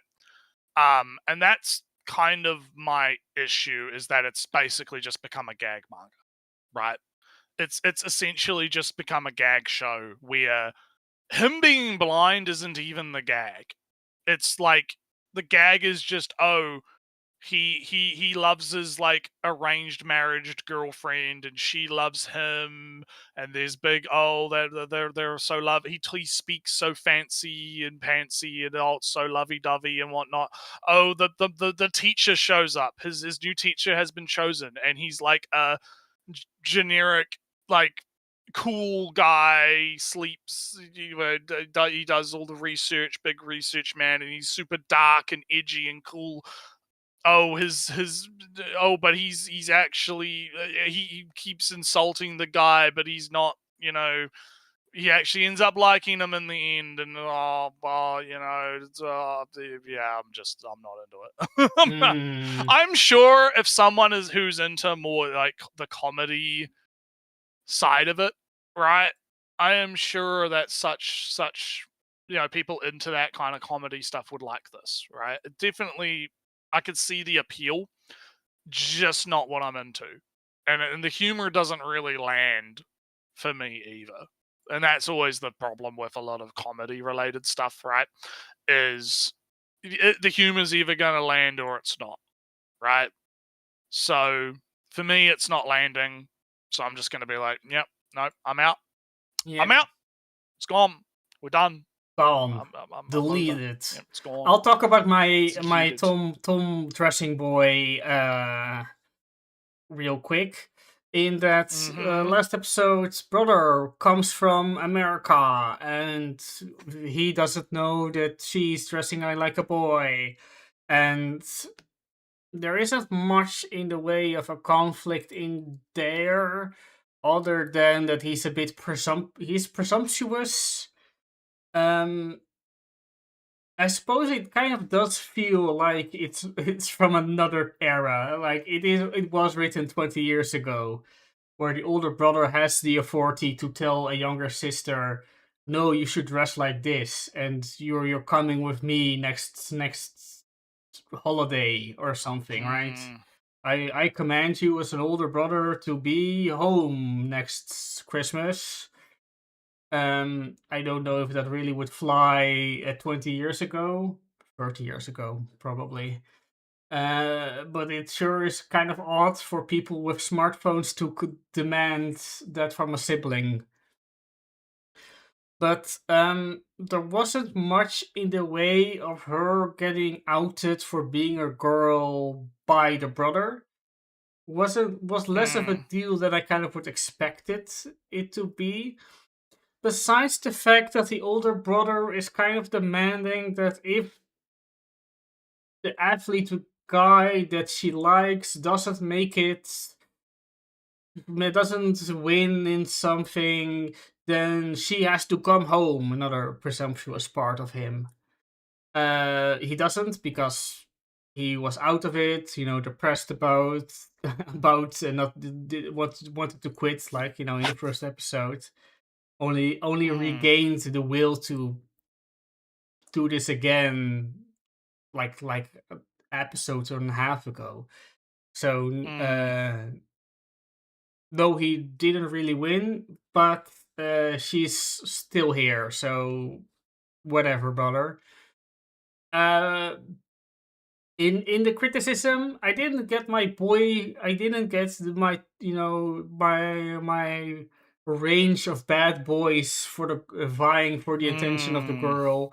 So I'm kind of disappointed in that. The brother, I felt, didn't really add much, unfortunately, to the dynamic, to the conflict, to the threats and dangers that she faces. So it wasn't really that much of a thing, other than it kind of reinforced our athletes to be athlete again. So the brother was useful for that, but I didn't really feel the whole threat of her getting outed was not a big deal. Like I expected more of that. So, slight sidetrack because I was just browsing. I looked over at Twitter. So Cleo IT of FaZe Connect had a funny goodbye. 8 hours ago, she tweets she's like, "Oh, I found these little lizards cuddling inside my house," and it's like 2 geckos, right? Yeah. Australia, right? And turns out they're not cuddling, Ellie. Ah. So she just an hour ago, she quote tweeted herself. She's like, "Oh, this isn't cuddling." Having a sex, you say? Geckos. Yeah, the 2 geckos are having a sex. It's quite funny. Sorry, I just thought that was funny. So anyway, speaking of sex, so what? Yeah, I guess. I'll do Slave Soldier. So yeah, Slave Soldier is so it's progressing. We're in the arc where it's the one of the families of one of the girls is like, oh, we're hosting a thing where we decide the head of the family, the matriarch of the head of the family. Thing. Yeah, and if you don't show up, I'm going to kill you. We have to weed out the weak. We cannot have weakness in the family. You will be killed. This is an arc that I remember reading because it was a tournament arc suddenly with new characters and whatnot instead of a kind of a vague monster of the week. Yeah, and we have a fight. We have a fight with the kind of crazy girl who has like programming power. She programs things into her body, and that makes her big fight. She has big strength when she does follows the program, right? Big program. Types on her thigh, right? Doing types. Doing programming. It was well. See, this is the thing. Like the second season, definitely the animation's gone up a bit, right? Like still a little bit of jank CG here and there, right? But it's mostly pretty decent, right? It's pretty decently animated this season. So they must have done some updates to the animation, more budget as the meme is, right? Which is not correct, but whatever. It's been pretty good. I'm still watching because it's good. It's fine. We did also got to see a little bit of the head of the whole agency or whatever. essentially, I am the master. I am not you are my dog, right? Oh wait, what's the reward for using oh wait, no, I'm the dog. Role reversal time. Hey. And I do like the way that they're presenting it in this, where like we cut to her every now and then, and she's just fucking molding over it, and she's like, "Oh, I'll show him," and she's brought a dog collar or whatever, and it's like, I know where this is going. I know what's happening here. I know what's happening here. So yeah, no, it's been good. I've been enjoying it. It's fine. I mean, I enjoy the manga, so I've been enjoying the anime too. And Yeah, it's good that it's. have you read this arc? Because this is kind of the arc where I have read this arc. Yeah, well, I've read all the way up to what's been translated. I think just not related to the anime really. I think this is where the manga was when I was reading it. So I kept up a little bit after this, but then I kind of fell off because it's been years since then. because you don't yeah. I've read up to the most recent stuff that's been up on, well, at least because Dex did get nuked. I think they're still uploading chapters on Dex, but Dex did get nuked, so because of the copyright related stuff. So it's a shame, but whatever, it's fine. But like I said, the anime is good. I would suggest that it's fine. Watch. It's quite entertaining. Speaking of somewhat entertaining, we've got Roll Over and Die. Yeah. Oh no, do you like rape? Because this is big women series with every woman world living in a man's world's dynamic there ever is. It's Ellie. It's a Yuri show. Okay, you don't understand. Big feministic commentary big show. Feminism, big Yuri. Big feminism, big Yuri. It's very good. So essentially, they get home from the wacky, fun adventure we talked about last scary week. spiral face orc. Only to find out, oh shit, the evil man that tried to trap them in the cave, right? Mm-hmm. They went to the house and they presumably killed the family, the husband and wife, even though they didn't actually die. They ended up getting killed. It was fine. Yeah. Luckily still alive, and we're in the process of possibly raping our maid girl. He was tearing off all her clothing, so and it's oh no, and it fills our girl with absolute fucking rage. Yeah, big rage. Understandable rage though. It does. It's interesting enough to say it was not. It filled her with a rage, not out of sense of a morality, but I guess more of like a vengeance. So it's not just, oh, she's a good person for punishing evil. There was something more sinister in her motivations to start killing. She's a little bit, and we kind of see that with her interaction with the priest. At the other, because she kills the first guy that's in the process of the roop. Yes. And then proceeds to the next guy who walks in, and they're like, she's about to kill him, and the priest girl is obviously like, no, don't killing bad, don't do that. She's like, no, these fuckers don't learn. You need to understand. Some people are just not redeemable. And then she does a very metal move because she cannot, die. Yeah, she does, because the guy pulls out a knife and is like, "Ha! If I'm gonna cut your throat." And if you move downwards and plunge your sword downwards, you're getting impale your neck on my blade, so you cannot pull. And she's just like bet. Just cut my throat right now. See if I care. Well, she doesn't. She doesn't. She cuts it herself.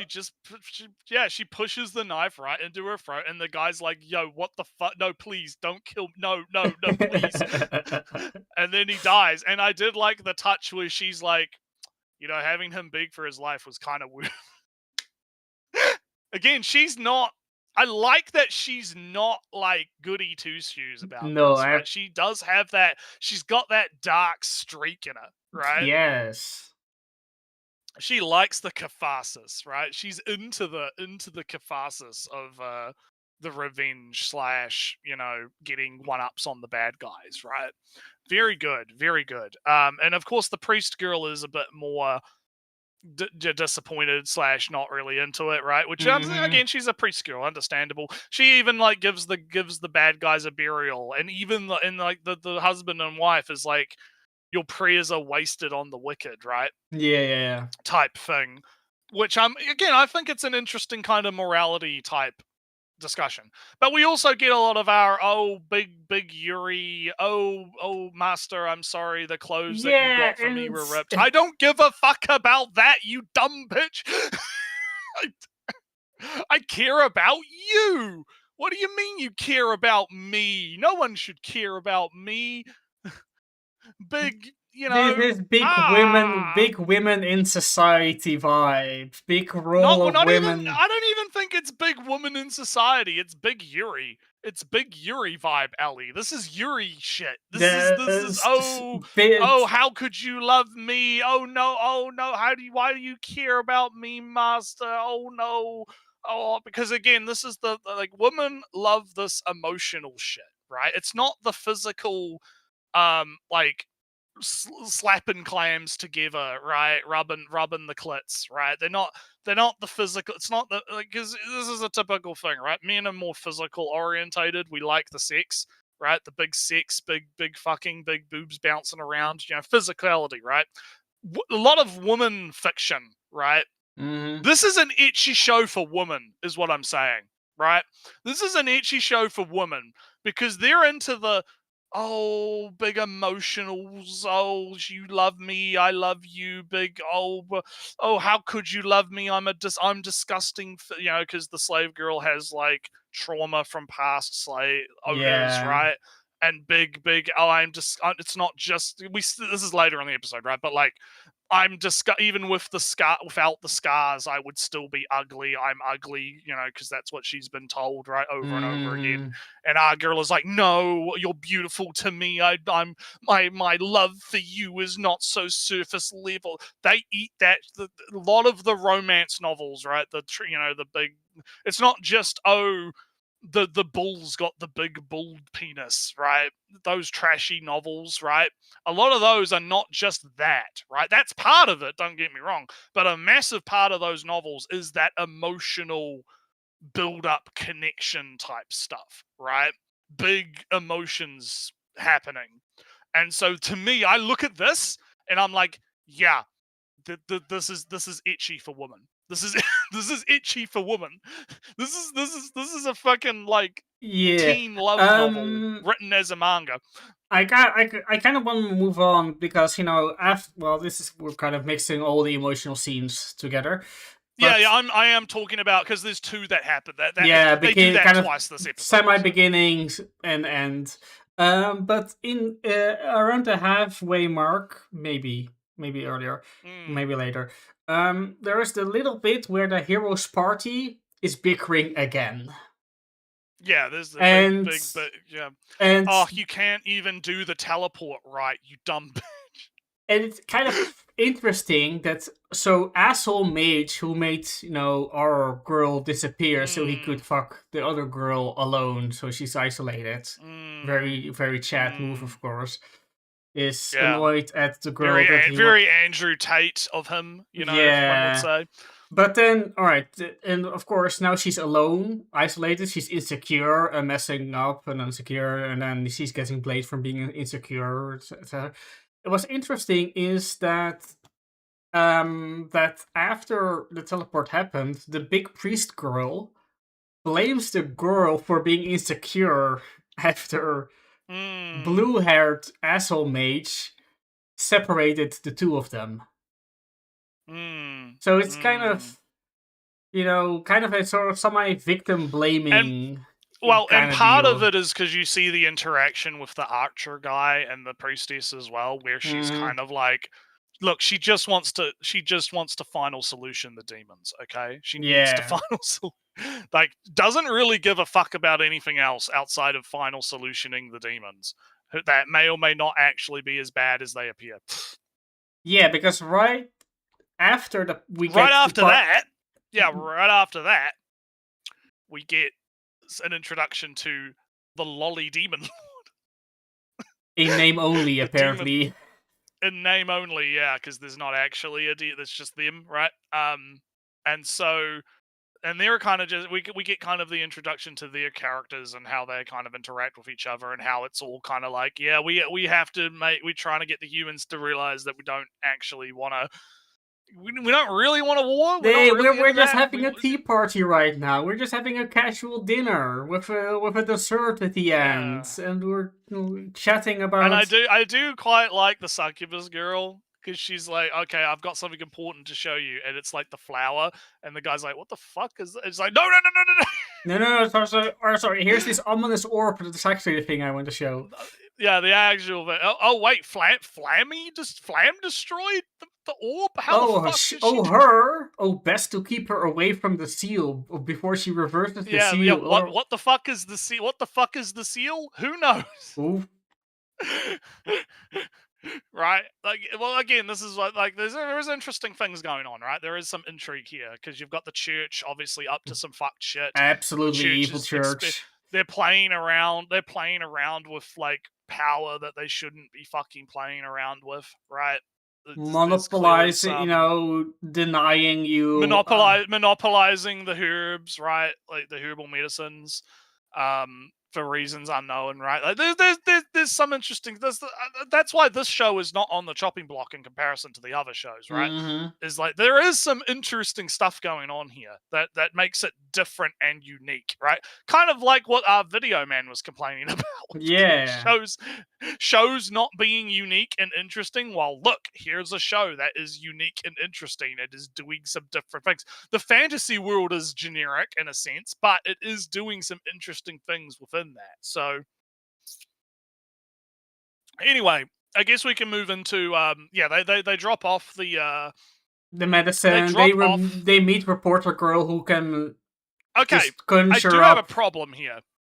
I do have a problem here with Reporter Girl. Do you want to know what my problem is? My problem is, okay, they establish that Flam is Flam. Yeah. They know that Flam is Flam. They point out the slave crest. Why didn't Flam just be like, yeah, that fuckhead mage fucking did this to me. Write a fucking news story. I think because she is kicked out and she doesn't have the backing of the church. And church. No. But the reporter girl wants to expose the church, right? The reporter girl thinks that there's something wrong with the church, and that's why she's doing investigation shit. So why wouldn't she report the story of? Wait a minute.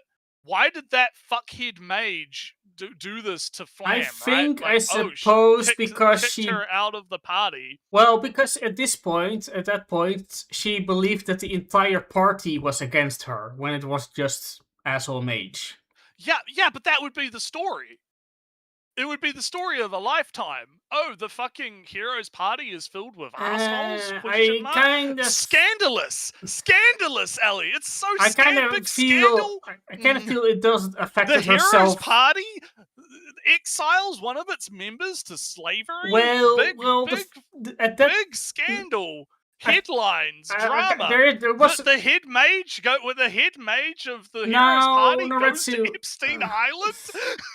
Alright, so Naretsu, one of the very self-worth destroying things about that event was that her friend from her same village also said "fuck off," according to what she was told. Because of the mage, right? Yeah, but the mage said but my problem. Okay, Ellie, let me just kind of backtrack a little bit here, right? My problem isn't that they didn't run the story. My problem is that the subject didn't even come up. Right? It didn't even come up in the conversation. Right? Like Flam didn't even just spill the beans and be like, yeah, this motherfucker did this. No, right? Because I feel feel. opinions. This is the problem. Yeah, this is the problem. You feel. And we have different Whereas I'm like, this is what happened. Yeah, and I have differing opinions on different this, yeah. opinions. Terrible.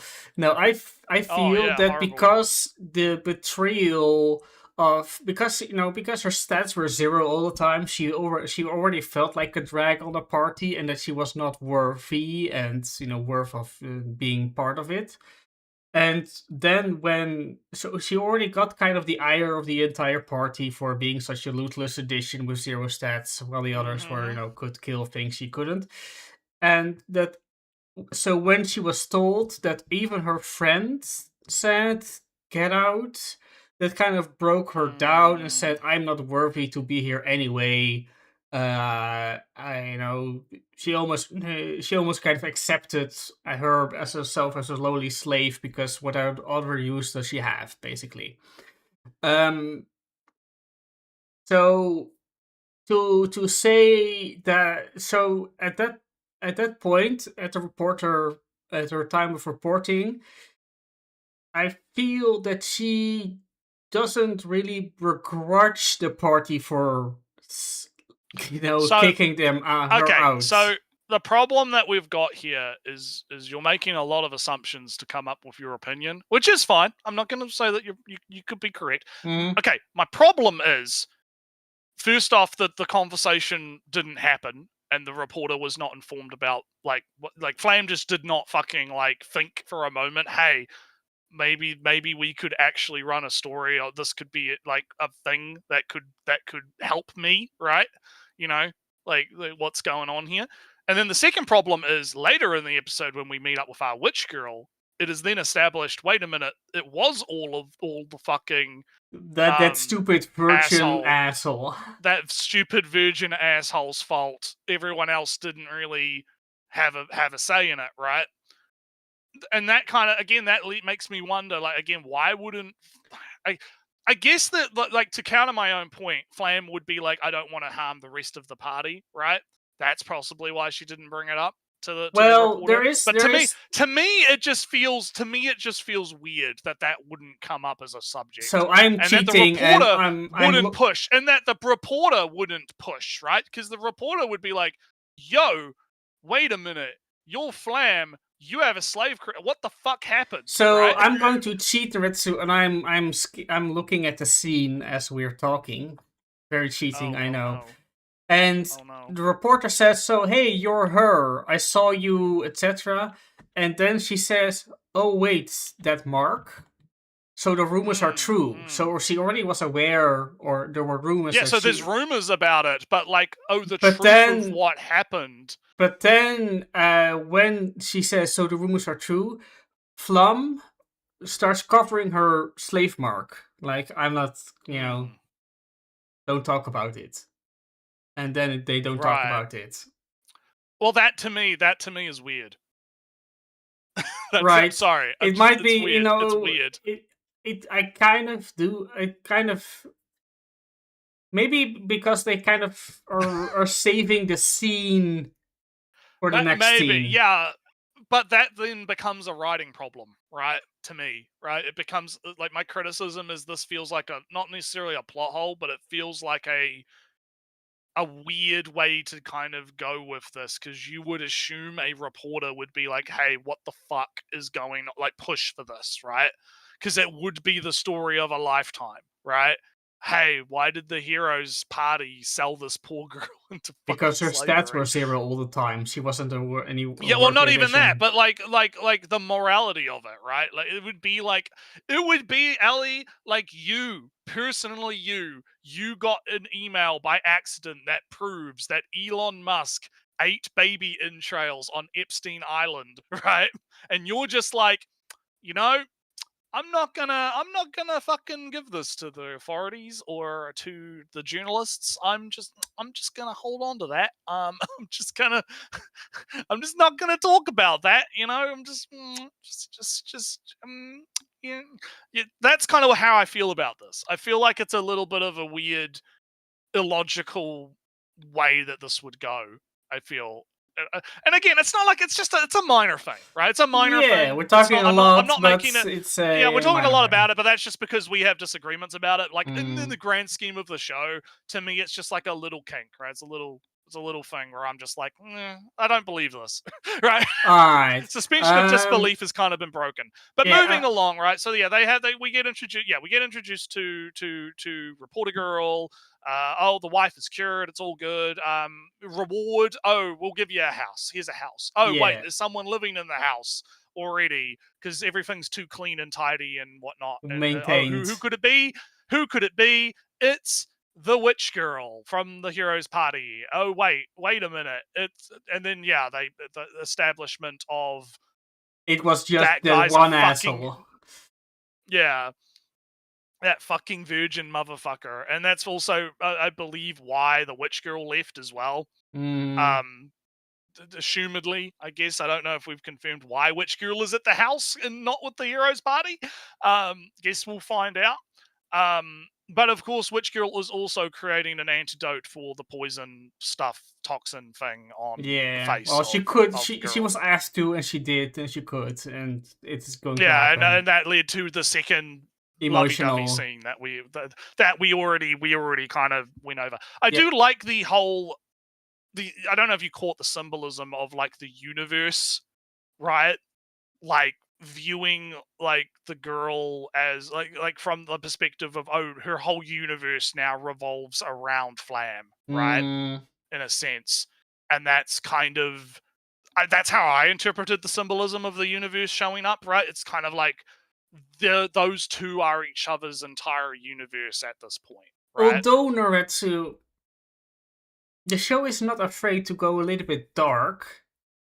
No, it's not. And universes are sometimes spiral shaped, so this might be a little prelude in some darker events happening in the future. Maybe. But anyway, I think we've talked about this enough. And Yes. We've argued about it enough. So is Fire moving Force along, happening? Is the Despair Fire Max? Force is happening. Fire Force is happening. Despair it's pretty Maxing. good. Despair Maxing is happening. They're on their way to the big reactor Amaterasu to unlock it and do a thing. Amaterasu or whatever it is. They're going to blow the world up and turn it into a sun using the thing. So that's the goal now. Even though our boy is he's vanished to Adola, right? They've all been transported to the alternate dimension, is what's happened, right? Yeah. Because the Arrow Girl shows up and is like, oh yeah, they've all gone there. Don't worry about it. But she basically explains everything that the brother character figured out, right? Where it's like, oh, we need to get big hope max. We need to hope max. Shinra must become the hero. If he becomes the hero, the world will be saved. It'll be fine. Don't worry about it, right? But in order to do that, we have to stop them from, blowing up the nuke, I guess, the reactor. So they all kind of go to the nuke, and the black guy on the skateboard shows up and is like, and Nightman is like, "Yo, bro, come with us." He's like, "Sure." Why not? It's like, why the fuck not? And so yeah, they all are heading towards the thing. They have like a flashback where they're all buddies in high school, and it's great. Ogun. Yeah, I don't know. I'm too fucking. Yeah, Ogun sounds right familiar enough from what I know. The guy who has like the fire tattoos that show up when he uses his ability, right? That guy. Yeah, he's shown up and he's like, yeah, bro, I'll help you out. And so then we get a flashback, and then we have the mechanic guy and the girl, as well as the night guy are going to go in and stop the stuff. Right, they're going to go and do the thing, and meanwhile everyone else is going to stay outside and stop the Infernals and the guys from showing up. Right, delay them basically, and so we have a big fight between the two black characters. Funnily enough, very good fight, by the way. It was very, very, very cool. where they're punching each other out. And it actually ends in the guy creating an opening for the shotgun guy to blow the fucking side of the guy open in a very gory way. It was actually very interesting how they showed, his side is just blood and is gone. And that's kind of where we are with Fire Forces. Yeah, they're basically things are happening. Things are indeed are happening in the Fire Forces. We are seeing big happenings going on. So yeah, it's fun. So anywho, Fate. We have the Fate. It's like, I can only, or right now I can watch the next episode, but for you it would be unfair. Yeah, like, but I haven't. Yeah, 7+ days old for me. But the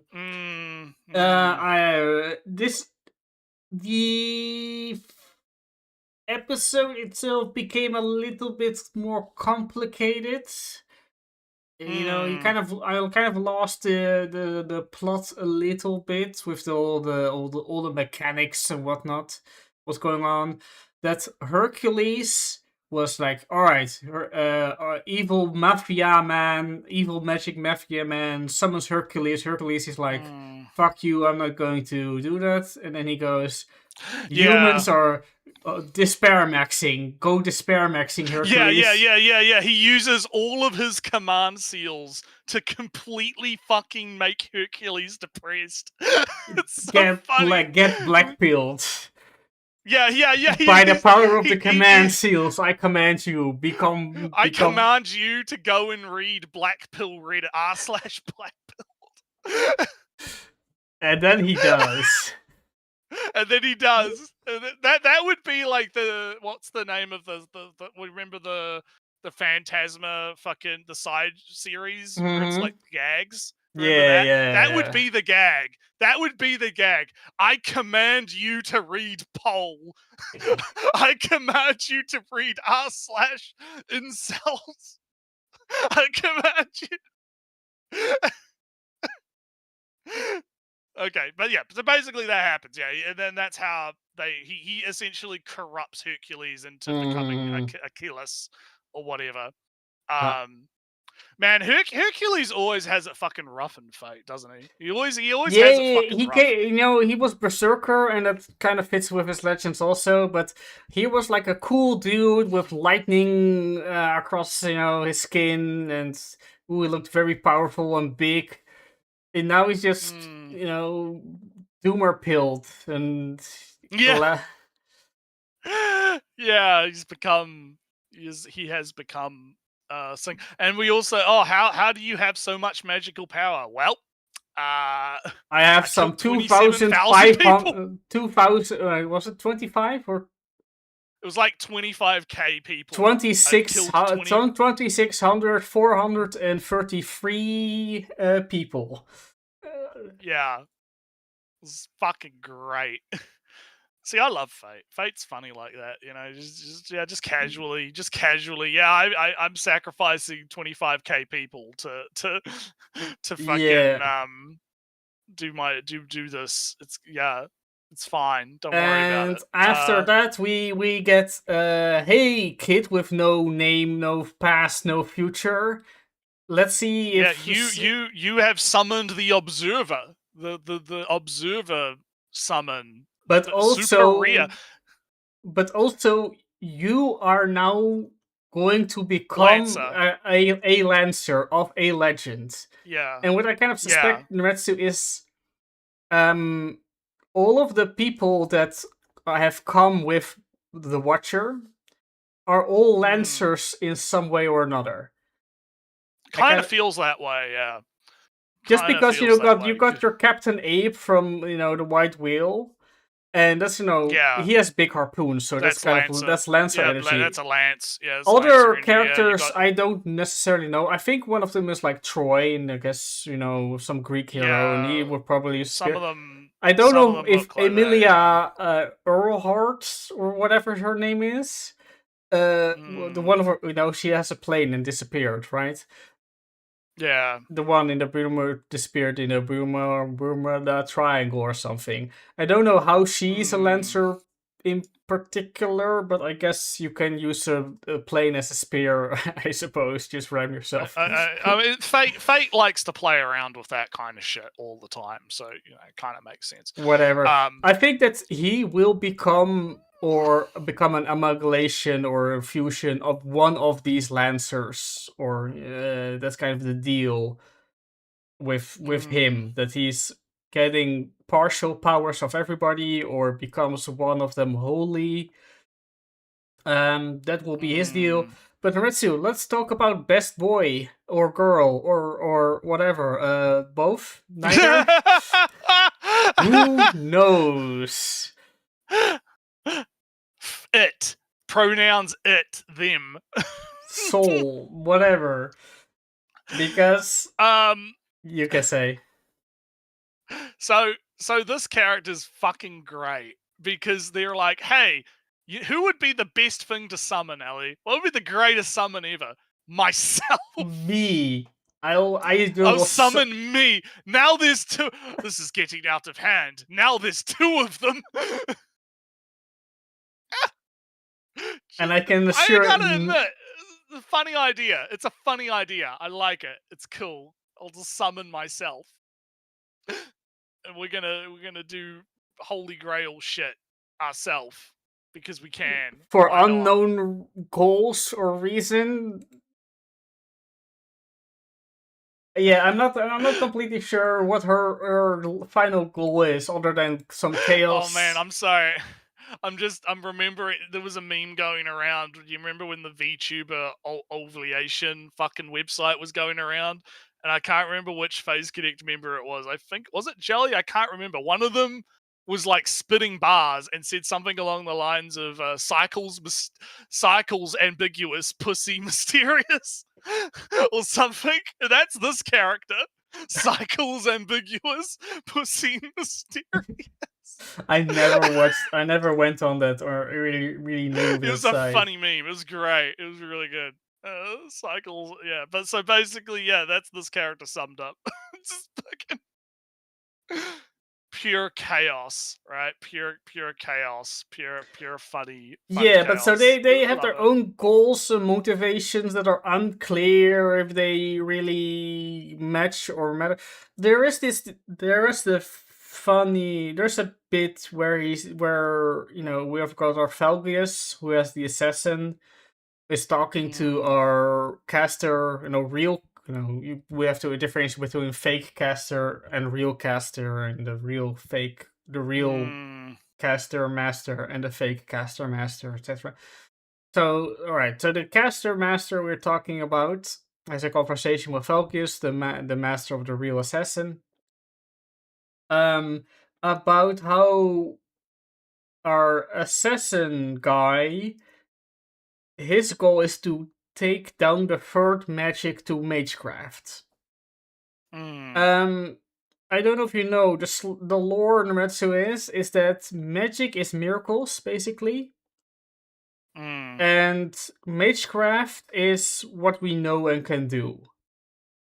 I saw an analogy of Naretsu, a fireball, shooting a fireball is Magecraft, because we have flamethrowers.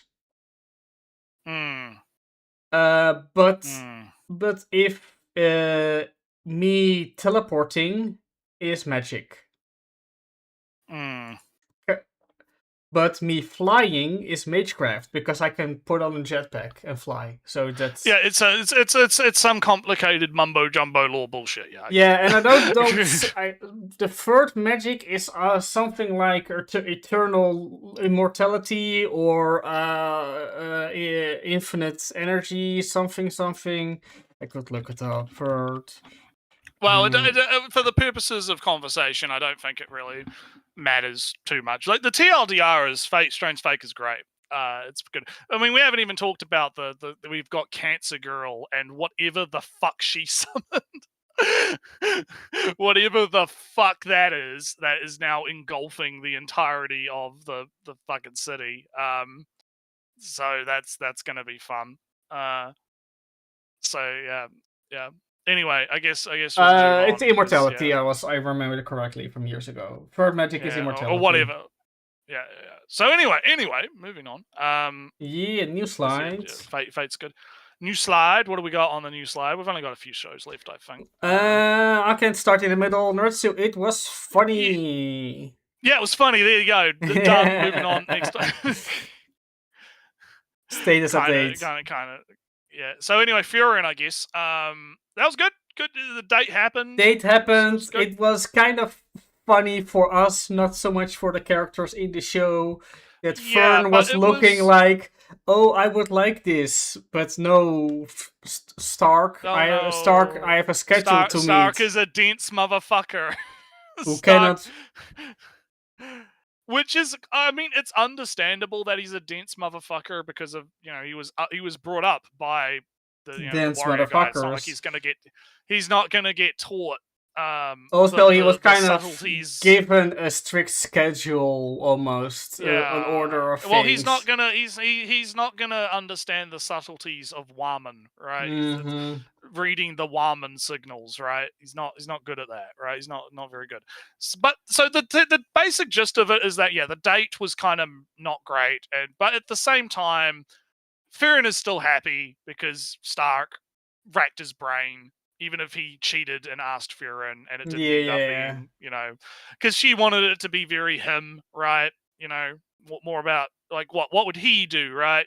She's not worried necessarily of. Yeah, they got there in the end, watching the clouds and picking out shapes. And look, it's all like interpersonal, romancy, kind of stuff, right? And it's fine. It's good. It's fun.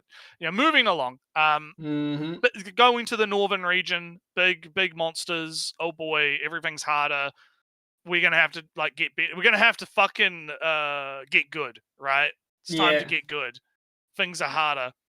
And a lot of this all relates back to kind of remembering Himmel and what would Himmel do, right? He would be as the most Chad person you've ever seen, as he always is. Yeah. Why don't we just take the boat, Mr. Himmel? Well, if we did that, then we wouldn't be able to protect the people of this land. And I set out to protect my homeland, so why not protect the homelands of all of these people too?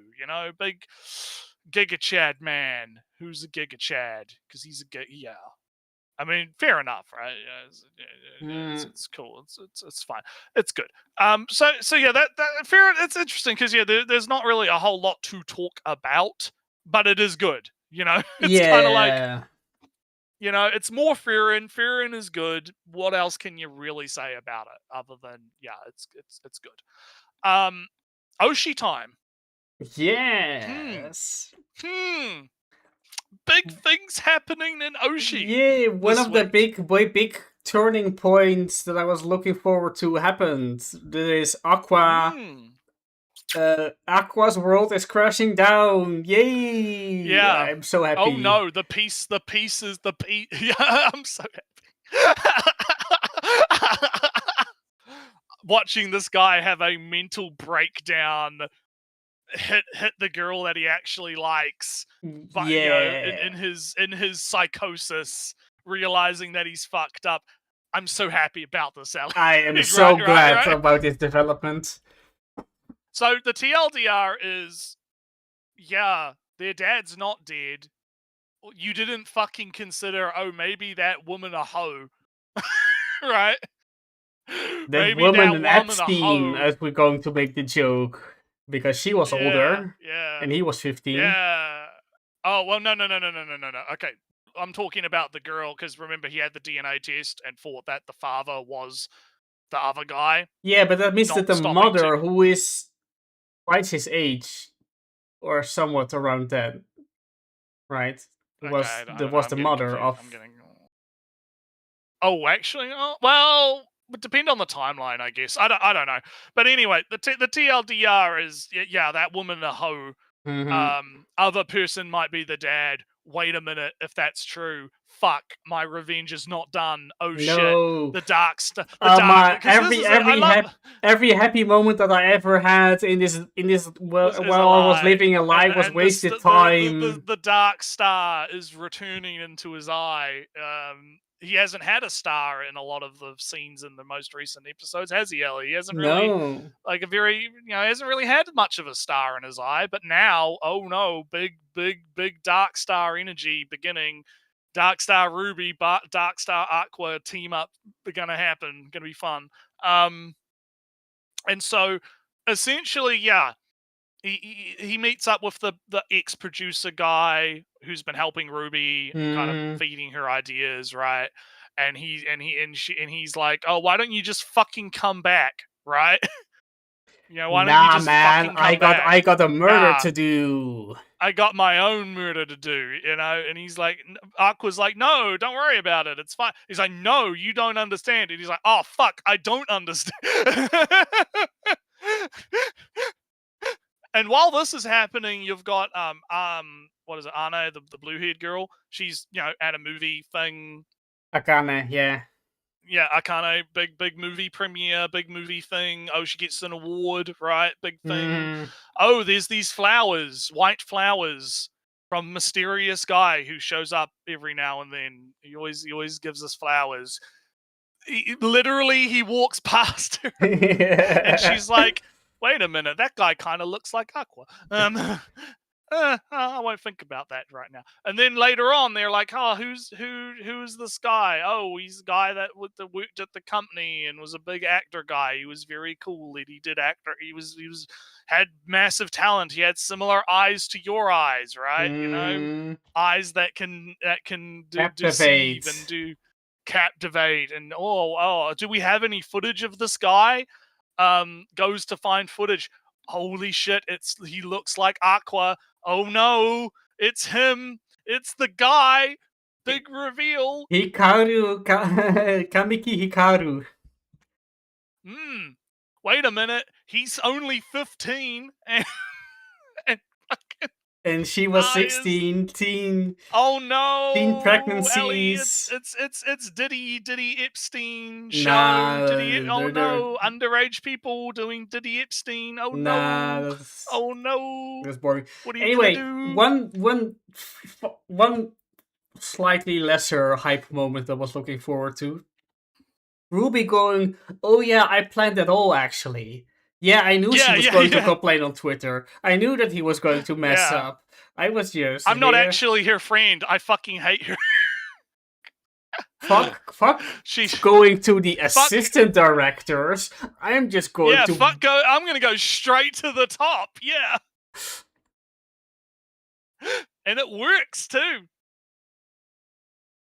She ends up getting a lot more work. She's become super popular. Aqua, you did the thing. I'm just doing the thing that you were doing. Yeah, I'm just doing what you did. Yeah. There is something to be... all that lying, deceptive shit. Well, yeah, I do, but also it do work though. I do like that the entire first season really was about I am going to seek murder so Ruby doesn't have to be stained by this filthy world. I'm going to protect innocence of everybody around me by... Nah, she knew that he was doing shady things and yeah. Or at least realized it and then went, all right, I can do that too. And Aqua's like, no, only I can do that. Why are you doing the thing that I was doing? That's wrong. Yeah. So yeah, pretty much. And it hurts me immensely because Kana is my favorite, character / pairing in the show. So yeah. Oh no, she gets whacked, and she thinks it's because Aqua hates her. And she already thinks that Aqua hates her. So now she just thinks she hates it. Did you really hate me that much? Yeah. Oof. big oof. Yeah. So yeah, it's gonna be the drama of the next episode, I believe, is gonna be Aqua needing to figure out what the fuck's going on, what he's gonna do. But it's good. It's good. It's really good. I do like the dark tone shift, right? Mhm. Because we've kind of gone and like the last season was no, it wasn't necessarily dark, right? There was some darkness here or there, but it was Yeah, more. it was really It was more. internal was more Aqua dealing with focused. trauma. And it was also more about like the stage play and Mhm. the redhead, right? Dealing with her own stuff, right, and getting her time to shine, right, and kind of going through there from there, right. And so there wasn't really a whole lot of this sort of the dark investigative figuring out the truth, big murdery stuff type stuff happening. And I've always liked that the show does have like that subtlety element, but now we're kind of getting a bit more of a ramp up in that. Mhm. Oh, we're getting a bit more seedy. We're getting a bit more dark, right? Getting We're going to push things a little schemy, bit. planny, manipulatey. Mhm. Yeah, I like it. I like the tone shift. Because it makes sense, right? It makes sense from the narrative perspective of like the different arcs, right? You get your kind of build up and your. I've really mentioning this last season, right? You have your build up, and then you have your payoff, and then you have your cool down, right? We've had our cool down, and now we're getting our ramp up to our next ramp on the roller coaster, right?